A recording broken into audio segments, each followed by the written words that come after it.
जय हिंद दोस्तों, स्वागत है आपका अपने YouTube channel study with KP में।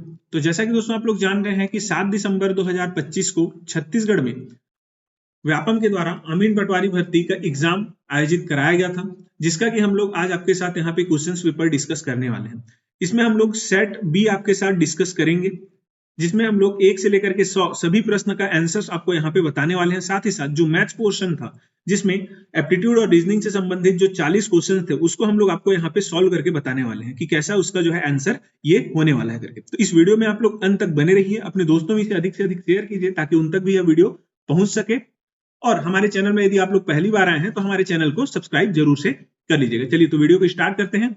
आप लोग देखेंगे सबसे पहला जो पोर्शन था उसमें जो है आपका कंप्यूटर से संबंधित क्वेश्चंस पूछा गया था पार्ट 1 में। पहला क्वेश्चन था आपका, निम्नलिखित में से कौन सी प्रथा साइबर अपराध मानी जाती है? तो इसका आंसर आपका कौन सा हो जाएगा? तो इसका आंसर हो जाएगा आप लोगों का ऑप्शन सी। ठीक है, ऑप्शन सी इसका आंसर हो जाएगा। आप लोग यहाँ पे देख पा रहे हैं, ईमेल अटैचमेंट के माध्यम से मैलवेयर फैलाना, ये इसका आंसर हो जाएगा। तो ऑप्शन सी इसका आंसर होगा। ठीक है, चलिए अगला देखते हैं। अगला क्वेश्चन था आपका यहाँ पे, निम्नलिखित में से कौन से तरीके सर्च इंजन और यूट्यूब का उपयोग करके जानकारी प्राप्त करने के सही तरीके हैं? इसमें आप लोग देख सकते हैं, दिया गया है 4 यहाँ पे कथन, उसमें कौन कौन सा सही है आपको बताना है। तो पहला है, गूगल में विशिष्ट कीवर्ड का उपयोग करके शैक्षणिक लेख खोजना, बिल्कुल सही है ये। दूसरा है, यूट्यूब पर फिल्टर लगाकर प्रासंगिक वीडियो खोजना, ये भी सही है। और सर्च इंजन में उद्धरण चिन्ह, यहाँ पे आप लोग देख पा रहे हैं, ऐसे करके ऊपर में लगाते हैं, यहाँ पे कुछ जो हम लोग को सर्च करना रहता है उसको लिखेंगे और ऐसे करके इधर भी इसको क्लोज कर देते हैं। तो इसका उपयोग करके सटीक वाक्यांश का परिणाम पाना, तो ये भी इसका सही कथन है। लेकिन लास्ट में आप लोग यहाँ पे जो देख पा रहे हैं, बिना कॉपीराइट जांचे यूट्यूब से वीडियो डाउनलोड करना, ये इसका जो है गलत है। तो इसका आंसर कौन सा हो जाएगा? इस क्वेश्चन के लिए इसका आंसर हो जाएगा JKL। तो किस ऑप्शन में दिया गया है? JKL। तो ऑप्शन नंबर सी इसका क्या हो जाएगा? आंसर हो जाएगा। JKL आपका ऑप्शन नंबर सी में दिया गया है। चलिए अगला देखते हैं। ये जो पीडीएफ है हमारे टेलीग्राम चैनल में मैं आपको प्रोवाइड कर दूंगा। हमारा टेलीग्राम चैनल का नाम है स्टडी विद केपी, वहां से आप लोग जाकर के इसको डाउनलोड भी कर सकते हैं। क्वेश्चन है, कंप्यूटर से पेन ड्राइव में फाइलें स्थानांतरित करने के लिए चरणों को सही क्रम में व्यवस्थित कीजिए। देखिए इसमें जो है आपको आसानी से, यदि कोई जानता भी नहीं होगा ज्यादा इसके अंदर से रिलेटेड इसका, तो इसको आप लोग एक बार पढ़ करके समझ सकते थे। जैसे कि यहाँ पे आप लोग देखेंगे कि यदि आपको जो है पेन ड्राइव से कुछ फाइल आपके कंप्यूटर में लेना है, तो सबसे पहले तो पेन ड्राइव को यूएसबी पोर्ट में लगाना होगा। तो पहला तो आपका ओ आ जाता, और यहाँ पे आप लोग देख पा रहे हैं केवल एक ही में है ऑप्शन, ऑप्शन बी में, जो कि ओ से स्टार्ट हो रहा है। तो इसका आंसर ही क्या हो जाएगा आपका? Option B. एक बार देख लेते हैं क्या होगा। पेन ड्राइव को हम लोग क्या करते हैं? यूएसबी पोर्ट में लगाते हैं। ठीक है, उसके बाद करते क्या है? फाइल एक्सप्लोरर खोलते हैं।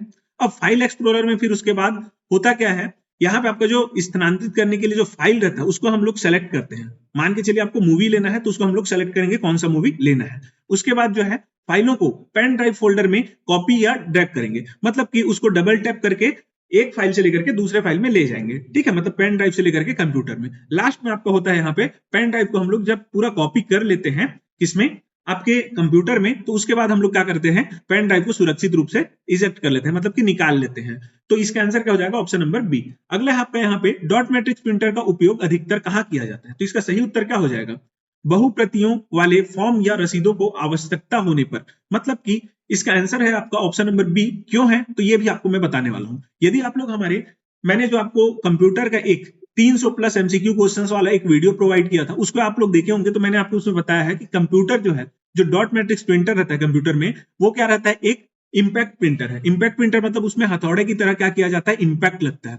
तो इंपैक्ट प्रिंटर है, तो हम लोग इसमें से क्या निकाल सकते हैं? Carbon copy. तो जब भी हम लोगों को एक से अधिक कॉपी की आवश्यकता होती है, मतलब कि मल्टी कॉपी जब हम लोगों को लगता है, तो हम लोग क्या करते हैं? डॉट मैट्रिक्स प्रिंटर का उपयोग करते हैं। तो उसी को यहां दिया गया है, बहुप्रतियों वाले फॉर्म या रसीदों की आवश्यकता होने पर हम लोग क्या करते हैं? डॉट मैट्रिक्स प्रिंटर का उपयोग करते हैं।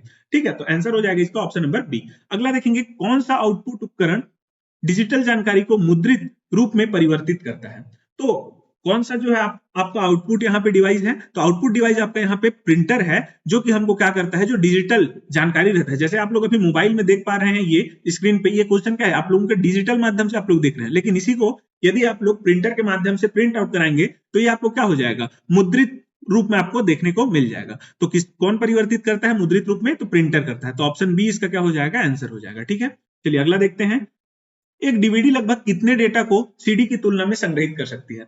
इसको भी मैंने वीडियो में बताया हुआ है कि जो सीडी रहता है इसका क्षमता कितना रहता है? तो 700 MB लगभग इसका क्या रहता है? क्षमता रहता है। वहीं डीवीडी की यदि आप लोग देखेंगे तो लगभग 4.7 GB रहता है। इसको यदि आप लोग देखेंगे तो लगभग 5 गुना या 5-6 गुना ऐसे करके आप लोग मान सकते हैं, ठीक है। रहने के लिए 7 गुना है, लेकिन ऑप्शन में यदि देखेंगे तो सबसे अधिक फिट कौन सा बैटर है आपका, ऑप्शन नंबर बी, ठीक है। 700 मल्टीप्लाई आप लोग करेंगे कितना, 700 मल्टीप्लाई आप लोग करेंगे 7, तो 7 7 49, तो लगभग 4.7 GB हो रहा है। तो 7 टाइम्स नहीं है लेकिन 5 टाइम्स, तो लगभग 5 टाइम्स हम लोग यहाँ पे मान सकते हैं। तो इसका आंसर होगा ऑप्शन नंबर बी, ठीक है। चलिए अगला देखते हैं। 7वां नंबर प्रश्न ये कथन और कारण वाला था। इसमें देख पा रहे हैं केवल सीपीयू इनपुट और आउटपुट उपकरणों के बिना कोई उपयोगी कार्य नहीं कर सकता, तो बिल्कुल सही है।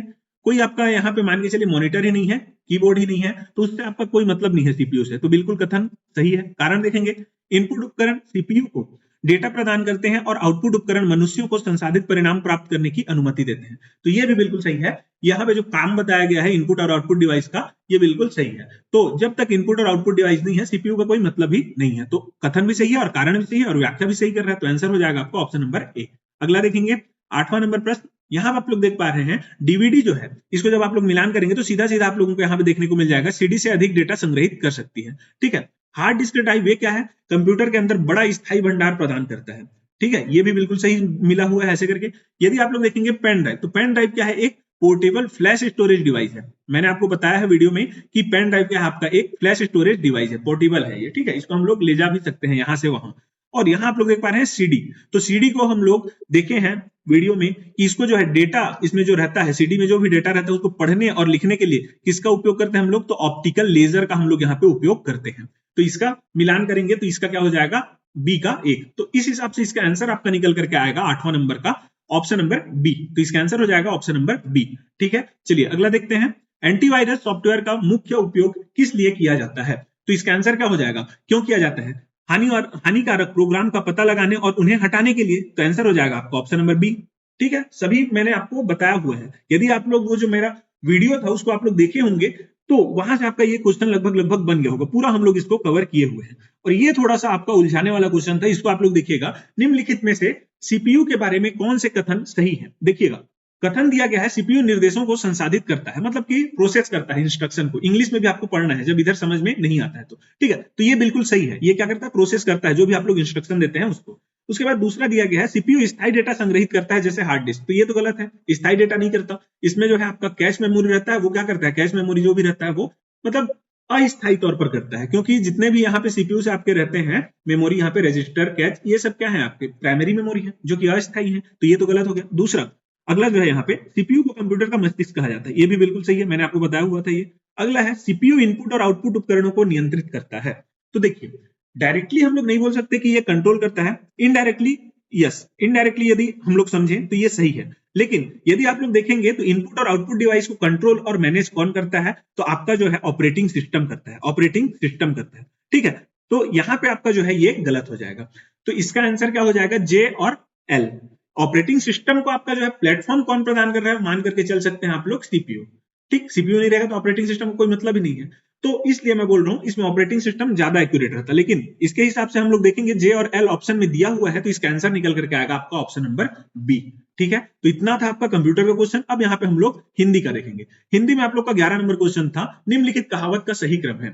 तो इसमें आप लोग जो है थोड़ा सा इसको अच्छे से पढ़ते तो आपको समझ में आ जाता। तो पहला क्या आएगा, इसको आप लोग देखेंगे, सिर मुड़ाते ही ओले पड़े। इसको जब आप लोग देखेंगे तो सिर मुड़ाते ही ओले पड़े, मुड़ाते ही ओले पड़े, ये इसका जो है सही जमाया जाएगा, ऐसे ही ये जमेगा, ठीक है, ओले पड़े। तो देखेंगे सिर मुड़ाते ही मतलब एन पहले आएगा, फिर उसके बाद ओ आएगा, मुड़ाते, फिर ही आएगा एम, फिर उसके बाद ओले पड़े के और एल। तो इसका आंसर हो जाएगा ऑप्शन नंबर सी। वहीं 13 नंबर देखेंगे, साथ ही में है साइड में, तो इसको देख लेते हैं। यहाँ पे आपका अव्ययी भाव जो समास है उसमें आप लोग सबसे पहले तो जो सरल रहता है उसको मिलाया कीजिए आप लोग। जैसे द्विगु समास आप लोग जान रहे हैं संख्यावाचक रहता है, तो नवरत्न यहाँ पे दिख रहा है तो ये द्विगु का है, तो इसको मिलान कर लिए। फिर उसके बाद द्वंद्व समास, द्वंद्व समास में आप लोगों का ये बीच में ये वाला चिन्ह रहता है, तो इसमें आप लोग देखेंगे तो ये आपका रात दिन माता पिता ये सब क्या है, द्वंद्व समास है, तो ये इसका हो गया। अब आप लोग देखेंगे कि इन्हीं दोनों से आपका आंसर निकल कर क्या आ जाएगा, सी का 1 इसमें है और डी का 3 इसमें है, बाकी और किसी में नहीं है, तो यहीं से आपका आंसर आ जाता है। यदि आप लोग ये दोनों नहीं जानते तो भी इसका आंसर आ जाता है। लेकिन यदि आप लोग देखेंगे यहाँ पे तो अव्ययी भाव जो समास रहता है उसमें यथा, प्रति ये सब रहता है, तो ये आपका हो जाएगा अव्ययी भाव समास का, प्रतिदिन। और बहुब्रीहि समास आप लोग जान रहे हैं किसी तीसरे को इंडिकेट करता है, तो गजानन। गजानन किसको बोलते हैं हम लोग, गणेश भगवान को बोलते हैं, ठीक है। गज है मतलब गज के समान आनन है जिनके, मतलब जिनका सिर जो है हाथी के जैसा है, किनका है? तो गणेश भगवान, किसी तीसरे को ये इंडिकेट कर रहे हैं, तो बहुब्रीहि समास का ये उदाहरण हो जाएगा। तो आंसर होगा ऑप्शन नंबर बी। अगला देखेंगे हम लोग, निम्नलिखित शब्दों को सही क्रम में रखकर मुहावरे बनाएं। तो देखिए आप लोग जान रहे हैं, एक है आप लोगों का अपना उल्लू सीधा करना, ऐसे करके एक आपका क्या है मुहावरा है, अपना उल्लू सीधा करना, अपना उल्लू सीधा करना। तो जब आप लोग इसको जमाएंगे तो यही आपका बनेगा, यही एक आपका मुहावरा बनेगा, सीधा करना। तो देखिए अपना उल्लू सीधा करना, तो पहले तो आपका आ जाएगा एल, फिर उसके बाद आएगा उल्लू कौन सा है के, फिर उसके बाद आएगा एम, ठीक है सीधा, फिर करना एन, तो एल के एम एन, तो आंसर हो जाएगा आपका ऑप्शन नंबर बी। वहीं 14 नंबर में देखेंगे, इनमें से कौन सा शब्द तालाब का पर्यायवाची नहीं है? तो इसमें जो है नहीं है पुल्ला है, तो इसको आप लोग अंडरलाइन करेंगे। देखिए सरोवर तो है, तालाब का पर्यायवाची तड़ाक भी है, पुष्कर भी है, लेकिन ये जो तटिनी है ये आपका किसका है? तो ये नदी का पर्यायवाची है, तो ये इसका आंसर हो जाएगा, क्योंकि नहीं है बोला है, कौन सा इसका पर्यायवाची नहीं है, तो तटिनी नहीं है। अगला देखते हैं 15 नंबर प्रश्न, निम्नलिखित वाक्य में रेखांकित पद की वर्तनी का सही विकल्प क्या है? वर्तनी, इसमें कौन सा जो है सही सही शब्द है? ये जो है गलत लिखा गया है, तो सही कौन सा है? तो आप लोग जब देखेंगे व्यंजन संधि में, तो आपका जो है उत्धन, जब त के साथ में आपका क्या आता है? स आता है। त के साथ में जब इधर ये जो शक्कर का स रहता है वो जब जुड़ता है, तो ये त और स मिल करके त क्या हो जाता है? आधा च, और स क्या हो जाता है? छ। तो इसको हम लोग ऐसे करके लिख सकते हैं, श्वासित, ठीक है, ऐसे। तो ये आपका ऐसा कुछ हो जाएगा, ठीक है, उच्छ्वासित। तो यदि आप लोग देखेंगे तो इसका क्या हो जाएगा? उ आधा त, ये होगा, ठीक है, उ आधा त का क्या हो जाएगा? च हो जाएगा, और छ का क्या हो जाएगा? छवासित का आपका उच्छ्वासित हो जाएगा। तो इसका आंसर हो जाएगा आपका ऑप्शन नंबर सी। तो ऑप्शन सी इसका आंसर हो जाएगा। चलिए अब हम लोग देखते हैं 16 नंबर क्वेश्चन। यहां पे दिया गया है बिजली के पर्यायवाची शब्द हैं। तो बिजली का पर्यायवाची क्या होता है? चंचला होता है, तड़ित होता है, दामिनी होता है। कनक किसका है? तो सोना का होता है। तो जे के एम इसका मतलब कि ऑप्शन नंबर डी इसका क्या हो जाएगा? आपका आंसर हो जाएगा। तो ऑप्शन नंबर डी इसका आंसर होगा, ठीक है, देखेंगे इसको एक बार। ऑप्शन नंबर डी इसका क्या हो गया? आंसर होगा। अब एक बार हम लोग यहाँ पे देख लेते हैं 17 नंबर प्रश्न, अली के अनेकार्थी शब्द हैं। तो अली के अनेकार्थी शब्द में आपको देखने को मिलेगा यहाँ पे भौरा और कोयल, साथ ही साथ मदिरा और सखी। तो जे और एम मतलब कि ऑप्शन नंबर बी इसका सही आंसर हो जाएगा 17 का। अब यहाँ पे आप लोग देख पा रहे हैं 18 नंबर प्रश्न क्या दिया गया है? उक्त शब्द निष्कपट किस संधि का उदाहरण है? तो निष्कपट जो है आपका विसर्ग संधि का उदाहरण है, ठीक है। इसको यदि आप लोग तोड़ेंगे, संधि विच्छेद करेंगे, तो निह धन कपट, ये इसका क्या होता है? संधि विच्छेद होता है। ये जो है एक नियम है कि जब भी विसर्ग के सामने ई और उ की मात्रा रहता है और इधर क ख प फ आएगा, तो ये जो विसर्ग है वो क्या हो जाता है? आधा स हो जाएगा। तो ये विसर्ग क्या बन गया? नी, और उसके बाद ये विसर्ग क्या बन गया? आधा स, ठीक है, आधा स। और ये जो क यदि आया है, क ख प फ, तो उस केस में ये जो है ऐसा एज इट इज, और यहाँ पे ये स बन जाता है। ये आपका जो विसर्ग का चिन्ह रहता है वो, तो इसको आप लोग जोड़ेंगे तो ये क्या बन जाएगा? निष्कपट। तो आंसर हो जाएगा ऑप्शन नंबर डी, ठीक है। अनिश्चयवाचक सर्वनाम का प्रयोग किस वाक्य में हुआ है? तो देखिए अनिश्चय, तो इसमें से आप लोग देखेंगे तो केवल इसी यही आपका जो है एक अनिश्चयवाचक है।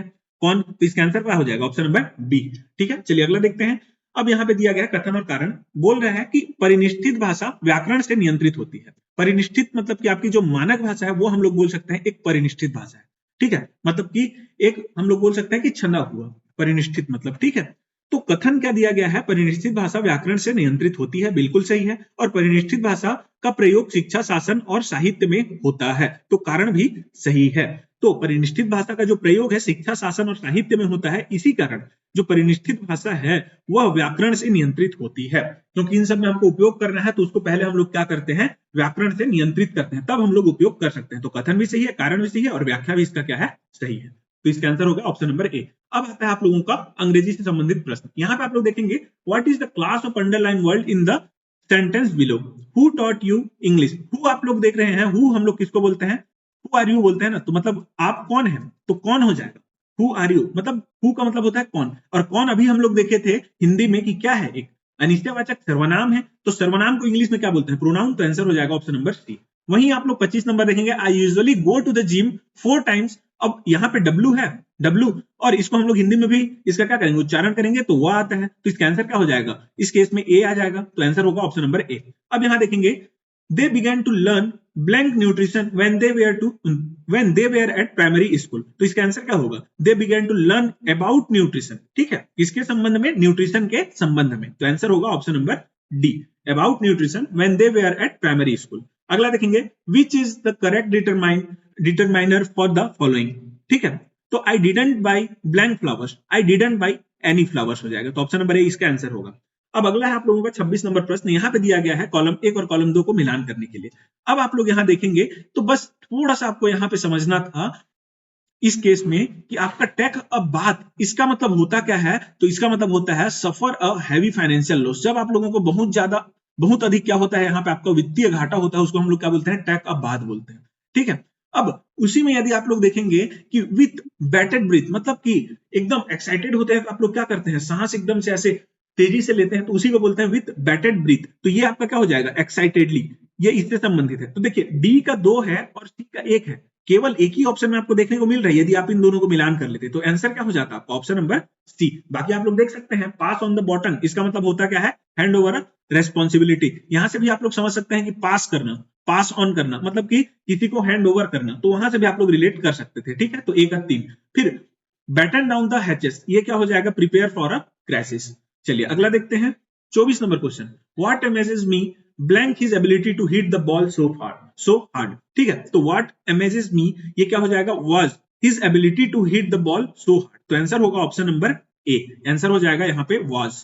ठीक है, वाज। अगला देखेंगे, give one word for the following sentence. अब यहाँ पे आप लोग देख पा रहे हैं, the life history of a man written by himself, जो खुद अपने ही इतिहास के बारे में लिखता है उसको हम लोग क्या बोलते हैं, ऑटोबायोग्राफी बोलते हैं, ऑप्शन नंबर डी। अगला देखेंगे 28 नंबर प्रश्न, ये जो क्वेश्चन है इसका आंसर आप लोग देख लीजिएगा, थोड़ा लेंथी है, तो देखिए आंसर हो जाएगा जे एंड के, इसका क्या है, करेक्ट है। इन दोनों को आपको पढ़ना है, उसके हिसाब से इसका आंसर क्या हो जाएगा, जे एंड के। अब यहाँ पे आप लोग देखेंगे 30 नंबर साइड में है, तो इसको पहले देख लेते हैं, आई एम राइटिंग सम एसे, तो ये गलत है, ये सेंटेंस जो है गलत है, क्योंकि एसे में सामने में सम नहीं आएगा, यहाँ पे क्या आएगा, एन आएगा।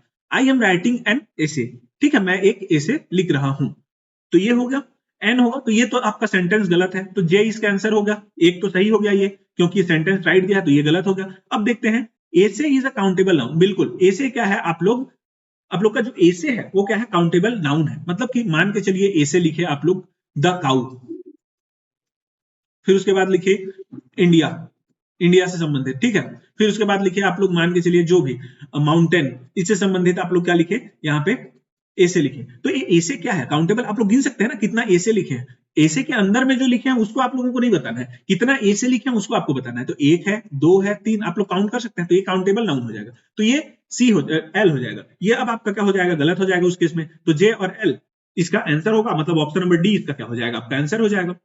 ठीक है, अगला देखेंगे 29 नंबर क्वेश्चन।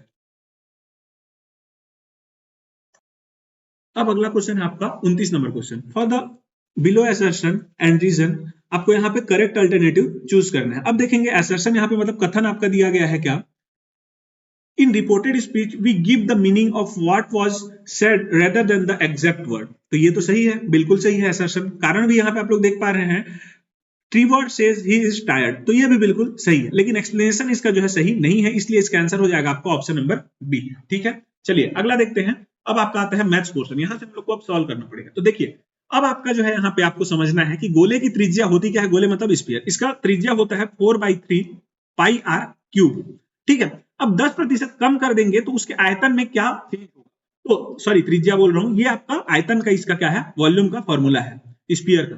तो इसमें आपका आर जो है पहले आर क्यूब था, बाद में वी डैश करेंगे तो ये कितना हो जाएगा 4/3 पाई, जब इसको 90% कर देंगे, मतलब 10% कम करेंगे, तो ये कितना हो जाएगा 90% हो जाएगा पहले का, तो 0.9 आर हो जाएगा ये। ठीक है, अब इसका क्यूब करेंगे तो इसमें कितना का फर्क आया है, कितना प्रतिशत का, तो जब भी प्रतिशत निकालते हैं तो क्या करते हैं, पहले से जो कम हुआ है उसको माइनस करेंगे। तो देखिए 4/3 pi R cube minus 4/3 pi 0.9 R cube, और नीचे में जो पहले वाला रहता है उसको लिखेंगे तो 4/3 पाई आर क्यूब।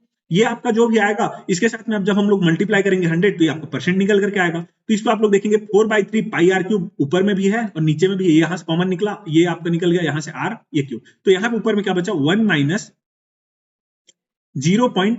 जब इसको आप लोग मल्टीप्लाई करेंगे 0.9 को 3 टाइम्स तो आपका आ जाएगा 729, ये आ जाएगा, सॉरी हाँ यही आ जाएगा। ठीक है, अब अपॉन में 1 इंटू में 100 यहाँ पे आएगा, तब इसको आप लोग सॉल्व करेंगे तो यहाँ से आपका कितना आ जाएगा 27.1 आ जाएगा इसका आंसर 27.1।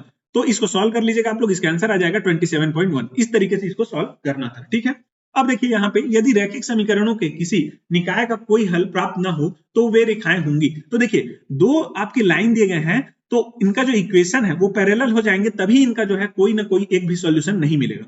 जब भी कोई लाइन एक दूसरे को इंटरसेक्ट करता है मतलब यहाँ पे उसका एक सॉल्यूशन मिल रहा है, जितना बार इंटरसेक्ट करेगा उतना बार। यदि ये दोनों ओवरलैप हो जाते हैं इसी में ऐसे करके तो इनफाइनाइट सॉल्यूशन होगा, एक बार इंटरसेक्ट करेगा तो एक सॉल्यूशन मिलेगा। वहीं आपका ये पैरेलल हो गया ऐसे करके, लाइन दोनों एक दूसरे से पैरेलल चलेंगे तो इसमें कोई भी आपका यहाँ पे सॉल्यूशन नहीं मिलेगा। तो हल प्राप्त ना हो उसके लिए क्या करना पड़ेगा, समानांतर। अब यहाँ पे दिया गया है दो व्यक्ति ए और बी दो नगरों से जो एक दूसरे से 120 किलोमीटर की दूरी पर स्थित है निकलते हैं एक साथ में, ठीक है। एक जने का जो स्पीड है वो कितना है 5 किलोमीटर प्रति घंटा, दूसरे का है 7 किलोमीटर प्रति घंटा। तो वो कितने समय बाद मिलेंगे। तो ऐसा जब भी क्वेश्चन आएगा तो आप लोग को करना क्या है, बहुत आसान तरीका है। एक देखिएगा यहां से ऐसा ये दूरी है, ठीक है, कितना है 120 किलोमीटर। आप लोग थोड़ा सा धैर्य रखिए, धीरे धीरे मैं आपको समझाऊंगा, आपको पूरा समझ में आएगा, ठीक है। तो 120 किलोमीटर है, यहां से ए निकलता है और यहां से बी निकलता है। ए का स्पीड है 5 किलोमीटर प्रति घंटा और इसका है 7 किलोमीटर प्रति घंटा। ये किलोमीटर प्रति घंटा में है, ये इस साइड चलेगा और ये इस साइड चलेगा। तो कहां पे मिलेंगे, मान के चलिए यहाँ पे मिलेंगे। अब जितने टाइम ये चला इधर उतना ही टाइम ये चलेगा, भले ही दूरी कम ज्यादा हो सकता है स्पीड के अनुसार, लेकिन टाइम तो सेम रहेगा। तो कितने टाइम मिलेंगे वो आपका, मान के चलिए ये इधर चला टी टाइम, तो ये भी आपका कितना चलेगा, टी ही टाइम चलेगा, ठीक है। ये इधर टी टाइम चला और ये भी इधर टी टाइम चला। तो अब देखिए हम लोग डिस्टेंस का फॉर्मूला जानते हैं, distance is equal to speed into time होता है। डिस्टेंस कितना दिया गया है 120 किलोमीटर, स्पीड कितना है इसका स्पीड कितना है 5 और इसको टाइम कितना लग रहा है टी टाइम। अब देखिए स्पीड इनटू टाइम होता है, तो ये तो बस इतना दूरी का मैंने निकाला, लेकिन 120 किलोमीटर है तो ये दूरी का निकाल लिया, ए बी इसको मैं सी मान लेता हूं। तो ठीक है, ए से सी तक का है ये जो है आपका डिस्टेंस, प्लस आपका बी से सी तक का जो डिस्टेंस होगा वो कितना होगा 7 times of T, S into T, मतलब स्पीड इंटू टाइम। स्पीड कितना है 7 और उसका भी टाइम कितना लग रहा है टी। अब इन दोनों को हम लोग जोड़ देंगे, ये इक्वेशन बन गया हमारा 120 बराबर में 12 टी, तो 12 एकम 12 दहम। तो टी बराबर कितना आ गया, ये किलोमीटर में था और ये किलोमीटर प्रति घंटा में था, तो टाइम आ जाएगा 10 घंटा। तो इसका आंसर क्या हो जाएगा, ऑप्शन नंबर बी, सॉरी ए इसका आंसर हो जाएगा, ठीक है। चलिए अगला देखते हैं। यहां पे आपका दिया गया है a is equal to 3/a plus 1 को, तो a का मान निम्न में से किसके बीच होगा। अब देखिए इसके लिए आपको जो है एक फॉर्मूला जो रहता है इक्वेशन का, क्वाड्रेटिक इक्वेशन का, वो आपको निकालने आना चाहिए, ठीक है, वो याद रहना चाहिए। आज उससे रिलेटेड बहुत सारा क्वेश्चन पूछा गया। अब देखिए इसको आप लोग सॉल्व करेंगे तो कुछ इस तरीके से बनेगा, a यहाँ पे है, अब इस a को मैं इधर लेके गया तो 3 प्लस a अपॉन में a, अब इस a को मैं क्रॉस मल्टीप्लाई किया तो ये क्या बन जाएगा, a square is equal to 3 plus a। अब a और 3 को दोनों को मैं LHS में ले जाता हूं लेफ्ट हैंड साइड में, तो a square minus a minus 3 is equal to 0, ये हो गया। अब ये आपका एक क्वाड्रेटिक इक्वेशन बन गया। अब क्वाड्रेटिक इक्वेशन का जो रूट का फॉर्मूला रहता है वो क्या रहता है, माइनस ऑफ b, ठीक है। इसमें b क्या रहता है, यहाँ पे जो दूसरे नंबर पे रहता है यहाँ पे कुछ नहीं, मतलब 1 है, तो b का है 1 है। अब माइनस का है तो यहाँ माइनस है पहले से, तो -1 रखेंगे हम लोग यहाँ पे, तो minus of b plus minus root over of b square minus 4ac होता है अपॉन में 2a। ये इसका क्या होता है, रूट का फॉर्मूला होता है क्वाड्रेटिक इक्वेशन का, ठीक है। तो ये इसका रूट का फॉर्मूला है। तो इसमें आप लोग जब वैल्यू पुट करेंगे ना तो इसका वैल्यू कुछ इस तरीके से आता है कि a का एक वैल्यू आएगा आपका -1.3 और a का दूसरा वैल्यू आएगा आपका 2.6। तो यहाँ पे आप लोग देखेंगे इसमें आपको वैल्यू पुट करना है, कितना पुट करेंगे मैं आपको बताता हूँ, आप लोग देख लीजिएगा, ठीक है। एक बार इसमें b का वैल्यू आपको क्या पुट करना है, यहाँ पे माइनस रहेगा, ठीक है। b का वैल्यू आप लोग एक बार सॉल्व कीजिएगा तो आपका आंसर जो आएगा वो मैं आपको बता रहा हूं सीधा, ठीक है। तो b का वैल्यू आपको पुट करना है यहाँ पे कितना, -1, ठीक है। a का वैल्यू आपको पुट करना है यहाँ पे a, वो तो मैं गलती से यहाँ पे a ही दिया है, इसको x के टर्म में लिखते तो आपको समझ में आता है, यहाँ जो सामने में रहता है उसको हम लोग a बोलते हैं, तो ये एक आ गया। अब वही c देखेंगे तो c आपका आएगा -3, तो उस हिसाब से आपका जो है यहाँ माइनस इंटू माइनस प्लस हो जाएगा, तो अंदर में +13 आएगा और ये बाहर में आपका ये क्या हो जाएगा 1 आ जाएगा। तो 1 plus minus root over of 13 upon में 2। तो इसको एक बार सॉल्व ही कर लीजिए तो यहाँ कितना आएगा 1 plus minus root over of 13, 1 यहाँ पे आ जाएगा और प्लस यहाँ पे 12, 4 के 12 का, तो यहाँ पे आपका आ जाएगा 2। अब इसको जब आप लोग सॉल्व करेंगे तो एक बार आएगा इतना वैल्यू, दूसरी बार आएगा इतना वैल्यू। तो देखिए a का वैल्यू किसके किसके बीच में आ रहा है, एक बार आपका -2 से -1 के बीच में आ रहा है 1.3, तो ये हो गया, और 2.6 आ रहा है तो 2 और 3 के बीच में है तो k हो गया। तो k और l इसका क्या हो जाएंगे, आंसर हो जाएंगे। तो k और l इसका आंसर है, मतलब ऑप्शन नंबर सी आपका आंसर हो गया। अगला देखते हैं यहाँ पे 35 नंबर प्रश्न। अब आपका यहाँ पे जो है सिलेंडर का जो टोटल सरफेस एरिया होता है, सरफेस एरिया, तो सिलेंडर आप लोग देखेंगे कुछ इस तरीके से रहता है ऐसा। तो ऊपर नीचे में आपका क्या है, यहाँ पे सर्कल है, और सर्कल का स्क्वायर एरिया क्या होता है, पाई आर स्क्वायर होगा। और दो सर्कल है ऊपर और नीचे, सर्कल वाला सरफेस जो है सर्कुलर सरफेस वो दो है, तो 2 पाई आर स्क्वायर हो जाएगा, दो टू है तो 2 टाइम्स होगा। प्लस ये जो इसका आपका कर्व सरफेस एरिया है वो कितना होता है, 2 पाई आर एच, 2 पाई आर एच। अब इन दोनों को हम लोग कॉमन लेंगे, 2 पाई आर दोनों में से, तो यहाँ पे आर बचा, यहाँ पे एच बचा, तो ये आपका दिख रहा है ये वाला, ठीक है, आर रेडियस और एच हाइट के लिए, तो ए का आपका 3 हो गया, ये आपका 3 हो गया। कोण का क्या होता है, वॉल्यूम जो रहता है वो 1/3 पाई आर स्क्वायर एच के बराबर होता है, जिसमें आर उसका क्या रहता है, आर उसका जो है आपका यहाँ पे रहता है रेडियस और एच रहता है हाइट। तो कोण का आपका हो गया एक। वही क्यूबॉइड देखेंगे, मतलब कि आपका घनाभ, तो कुछ इस तरीके से आपका घनाभ बनता है, इस तरीके से, ठीक है, जिसमें कि इसका जो प्रत्येक एंगल रहता है वो क्या रहता है, इसका जितने भी वर्टाइसेस रहते हैं आर एट राइट एंगल, मतलब जितने भी यहाँ पे आपके एंगल दिखेंगे वो आपको 90 डिग्री दिखेंगे। तो क्यूबॉइड का 4 आ गया, स्फीयर का जो बचा वो 2 आ गया। तो इसका आंसर आपका निकल करके आ जाएगा क्या, तो इसका आंसर हो जाएगा आपका 35 नंबर का। यहाँ पे आप लोग देख पा रहे हैं 35 का आंसर हो जाएगा ऑप्शन नंबर डी, ठीक है। अब 36 देखेंगे, एक साधारण ब्याज की 4% वार्षिक दर से 4 वर्ष बाद दे 448 के ऋण से निपटान हेतु कितना वार्षिक भुगतान करना होगा। देखिए ये आपका जो है यहाँ पे क्या है, किस्त वाला है। अब किस्त वाला जब भी क्वेश्चन आएगा तो आपको क्या मान लेना है, 100 रुपए का किस्त मैं दे रहा हूँ। अब 4 साल का है तो 100 4 बार लिख लीजिए, ठीक है, 100 यहाँ पे आपको 4 बार लिख लेना है। तो ऐसे 100 4 बार लिख लिया आप लोग, मैंने लिख लिया 100 4 बार यहाँ पे, ठीक है, 4 साल में आपको देना है इसलिए 4 बार मैंने यहाँ पे लिख लिया, जितना साल में देना रहता है उतना आपको देख लेना है, लिख लेना है। अब देखिए साधारण ब्याज बोला है, साधारण ब्याज मतलब यदि मान के चलिए ये वाला जो है मैं टाइम पे दे देता हूं तो मेरे को ब्याज क्यों लगेगा, तो ये टाइम पे दे दिया तो इसका मेरे को लगा 100 रुपए, लेकिन इसको मैं नहीं दे पाया, तो यहाँ पे 1 साल का गैप है, तो 1 साल में मेरे को यहाँ पे साधारण ब्याज कितना लग जाएगा, 100 पे 104 लग जाएगा।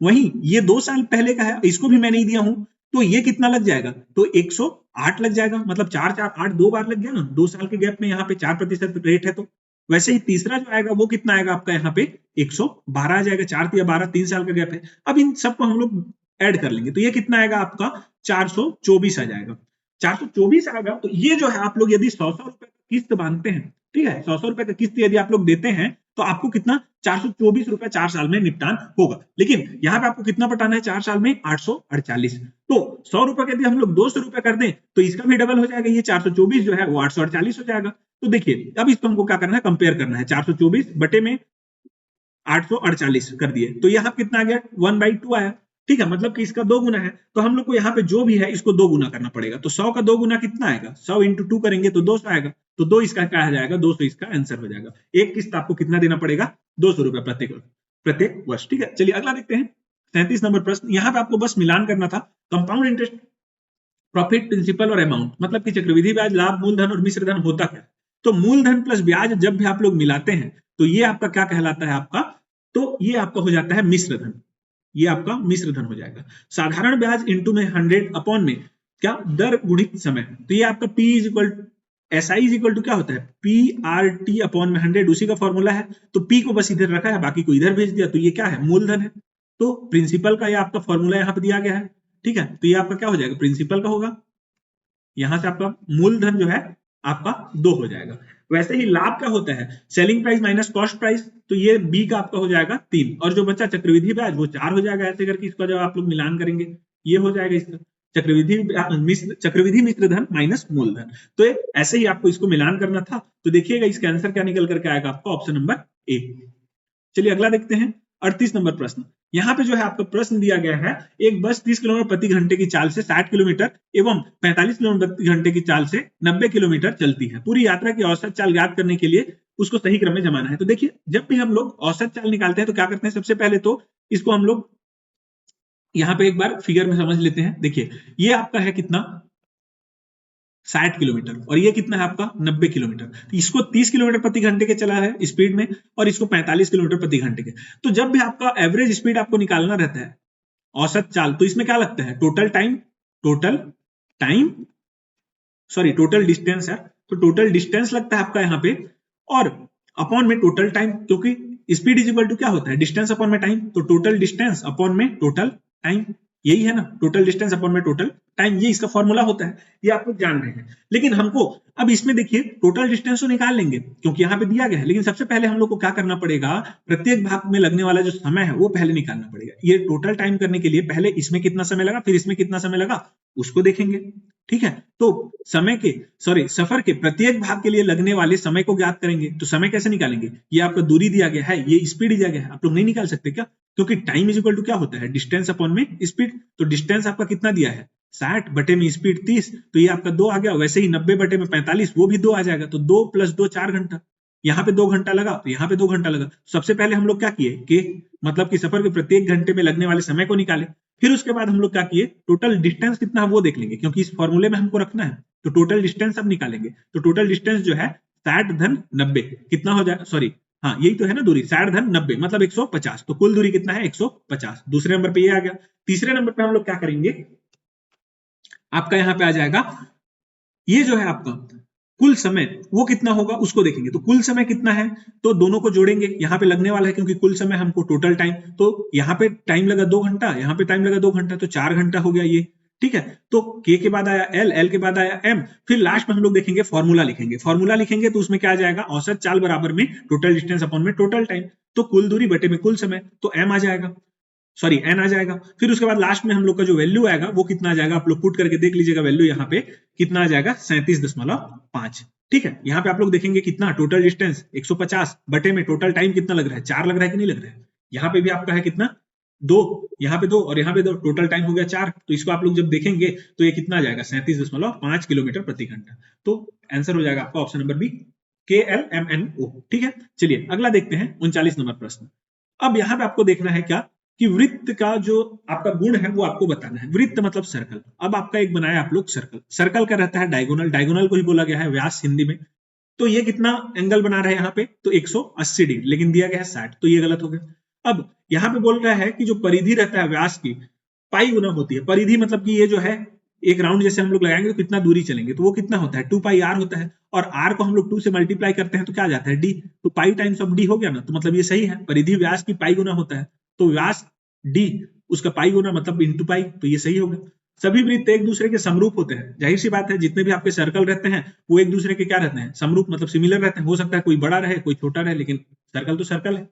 अब ये भी सही हो गया। अगला है आप लोगों का समान लंबाई की जीवाएं केंद्र से समान दूरी पर होती है, मतलब कि इसका जो कॉर्ड होता है, ये सर्कल है, ये सेंटर है, यहाँ पे आपने एक कॉर्ड ये जो जीवा खींचा, ये मान के चलिए यहाँ से कितना है 5 सेंटीमीटर है, तो ये 5 सेंटीमीटर है, और मान के चलिए इसी 5 सेंटीमीटर की दूरी में आप लोग यहाँ पे भी एक यहाँ पे कॉर्ड कीजिए, तो उसी को बोला है समान लंबाई की जीवाएं। तो यहाँ का जो ये आपका जीवा है और यहाँ का जो जीवा है दोनों का लेंथ सेम होगा यदि सेंटर से इनका दूरी सेम है, ये इसका प्रॉपर्टी है, तो ये इसका सही हो जाएगा। KLM मतलब ऑप्शन नंबर डी इसका सही हो जाएगा। ठीक है, 40 नंबर देखेंगे। तो यहाँ पे आपको क्रम को जमाना है कि इस प्रोसेस को सॉल्व करने के लिए, मतलब इस क्वेश्चन को सॉल्व करने के लिए क्या प्रोसेस आप लोग अपनाएंगे। तो देखिए इसको जब आप लोग देखेंगे तो इसका आंसर निकल करके आएगा बी। अब कैसे आएगा वो मैं आपको समझा रहा हूँ। सबसे पहले तो यहाँ पे दिया गया है एक व्यक्ति वस्तु को 24 रुपए में बेचता है जिसमें उसे 20% की हानि हुई। मतलब ये जो बेच रहा है वो एसपी है, एसपी कितना दिया गया है 2400। ये 20% हानि मतलब जो सीपी है उसका 80% में दिया, तभी तो इसको 20% का हानि हुआ ना। 100% में देता तो कोई लाभ कोई हानि नहीं होता, लेकिन 80% में दे दिया इसलिए इसको हानि हो रहा है।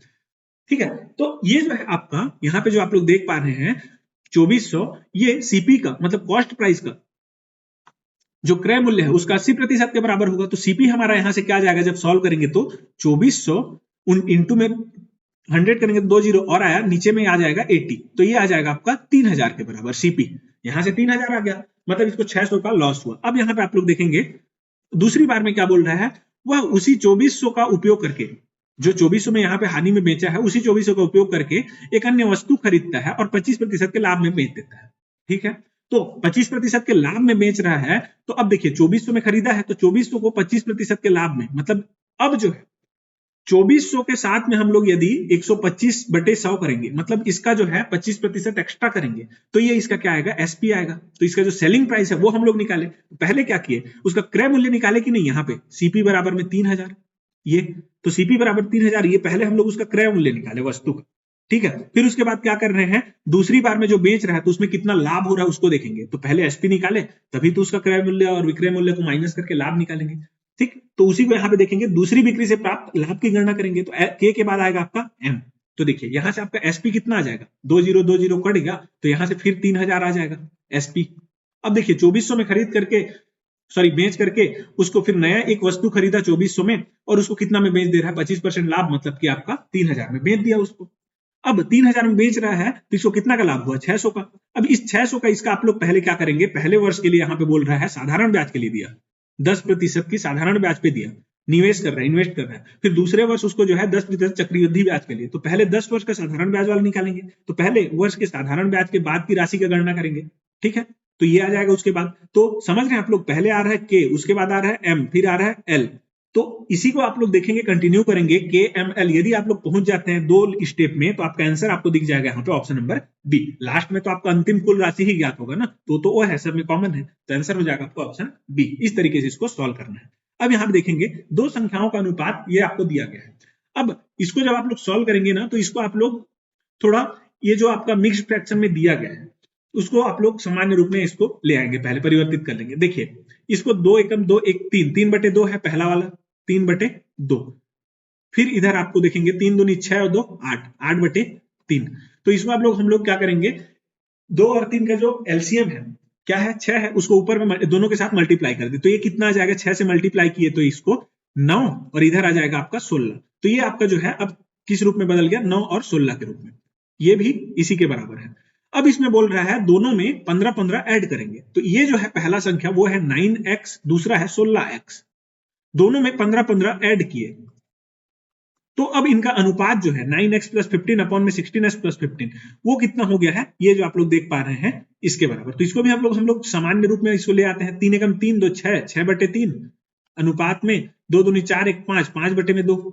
अब इसमें हम लोग क्या करेंगे, फिर 3 और 2 का जो एलसीएम है 6, उसको ऊपर दोनों के साथ मल्टीप्लाई कर देंगे तो ये क्या आ जाएगा, 12 अनुपात में आपका कितना आ जाएगा यहाँ पे 15, 12 अनुपात 15 आएगा कि नहीं आएगा, आ जाएगा। ठीक है,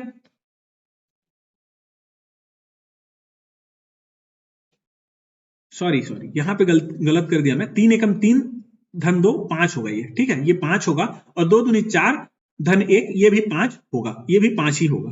ठीक है, 5/2 ही होगा। तो उस केस में 5 के साथ में जब हम लोग यहाँ पे 6 मल्टीप्लाई करेंगे तो 6 जो है 3 से 2 बार में कटेगा तो यहाँ पे 10 आएगा। ठीक है, यहाँ पे 10 आएगा, इधर आपका क्या आ जाएगा 15 आएगा। तो 10 अनुपात 15। अब इसको हम लोग लिख सकते हैं 2 अनुपात कितना 3। तो ये जो है आपका 9x + 15 अपॉन में आपका 16x + 15, ये किसके बराबर हो गया, अब 2 अनुपात 3 के। जब इसको सॉल्व करेंगे तो x का मान आपका आ जाता है 3।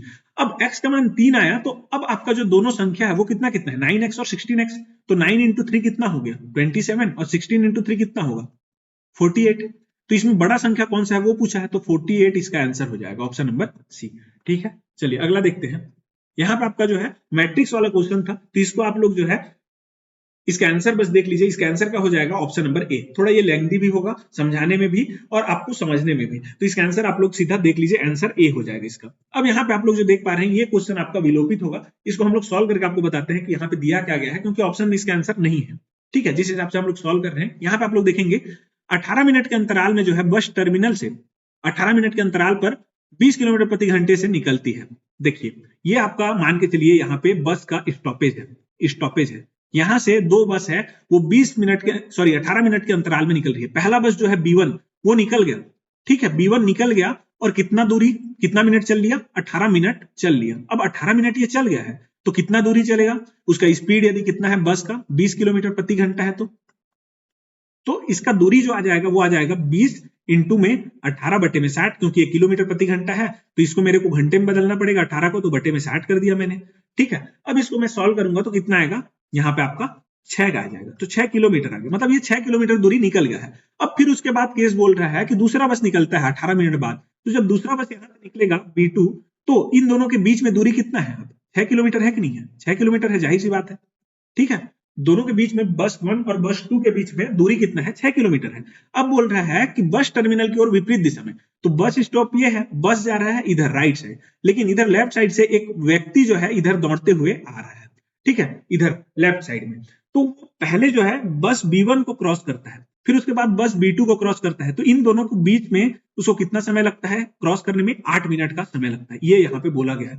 मतलब कि ये जो दूरी है आपका 6 किलोमीटर, उसको पार करने के लिए इसको कितना समय लग रहा है? 8 मिनट का समय लग रहा है। ठीक है, 8 मिनट का समय लग रहा है। तो बस टर्मिनल की ओर विपरीत दिशा से आने वाले व्यक्ति की गति क्या है, ये पूछ रहा है। मतलब इसका जो स्पीड है वो आपको बताना है। तो यहां से आपको देखिए 6 किलोमीटर को वो बोल रहा है कि कितना समय में, 8 मिनट में वो तय कर ले रहा है। तो इसका स्पीड आपको बताना है। Speed into time is equal to distance होता है। तो डिस्टेंस आपका 6 किलोमीटर है, टाइम लग रहा है 8 मिनट, इसको मैंने घंटे में बदला तो बटे में 60 कर दिया, ऐसे करके। अब यहाँ पे स्पीड आपको बताना है, ये जो व्यक्ति है उसका। तो एस का वैल्यू आ जाएगा। तो देखिए इधर मैं क्रॉस मल्टीप्लाई किया तो 6 6 36 360 और 8 इधर आ गया तो बटे में 8 बराबर में एस। तो एस का मान आप लोग देखेंगे यहाँ पे 45 निकल करके आएगा, लेकिन 45 कहीं भी नहीं दिया ऑप्शन में, इसलिए हो सकता है ये जो क्वेश्चन है ये विलोपित हो जाए। ठीक है, तो इसका आंसर आप लोग जो है देख लीजिएगा आपने कौन सा आंसर इसका लिया है। यदि आप लोग इसका आंसर इसमें से किसी को लेकर के आ रहे हैं तो सॉल्यूशन के साथ में कमेंट सेक्शन में आप लोग बताइएगा। चलिए अगला देखते हैं, 44 नंबर प्रश्न। ये थोड़ा लेंथी है, इसको देख लीजिएगा।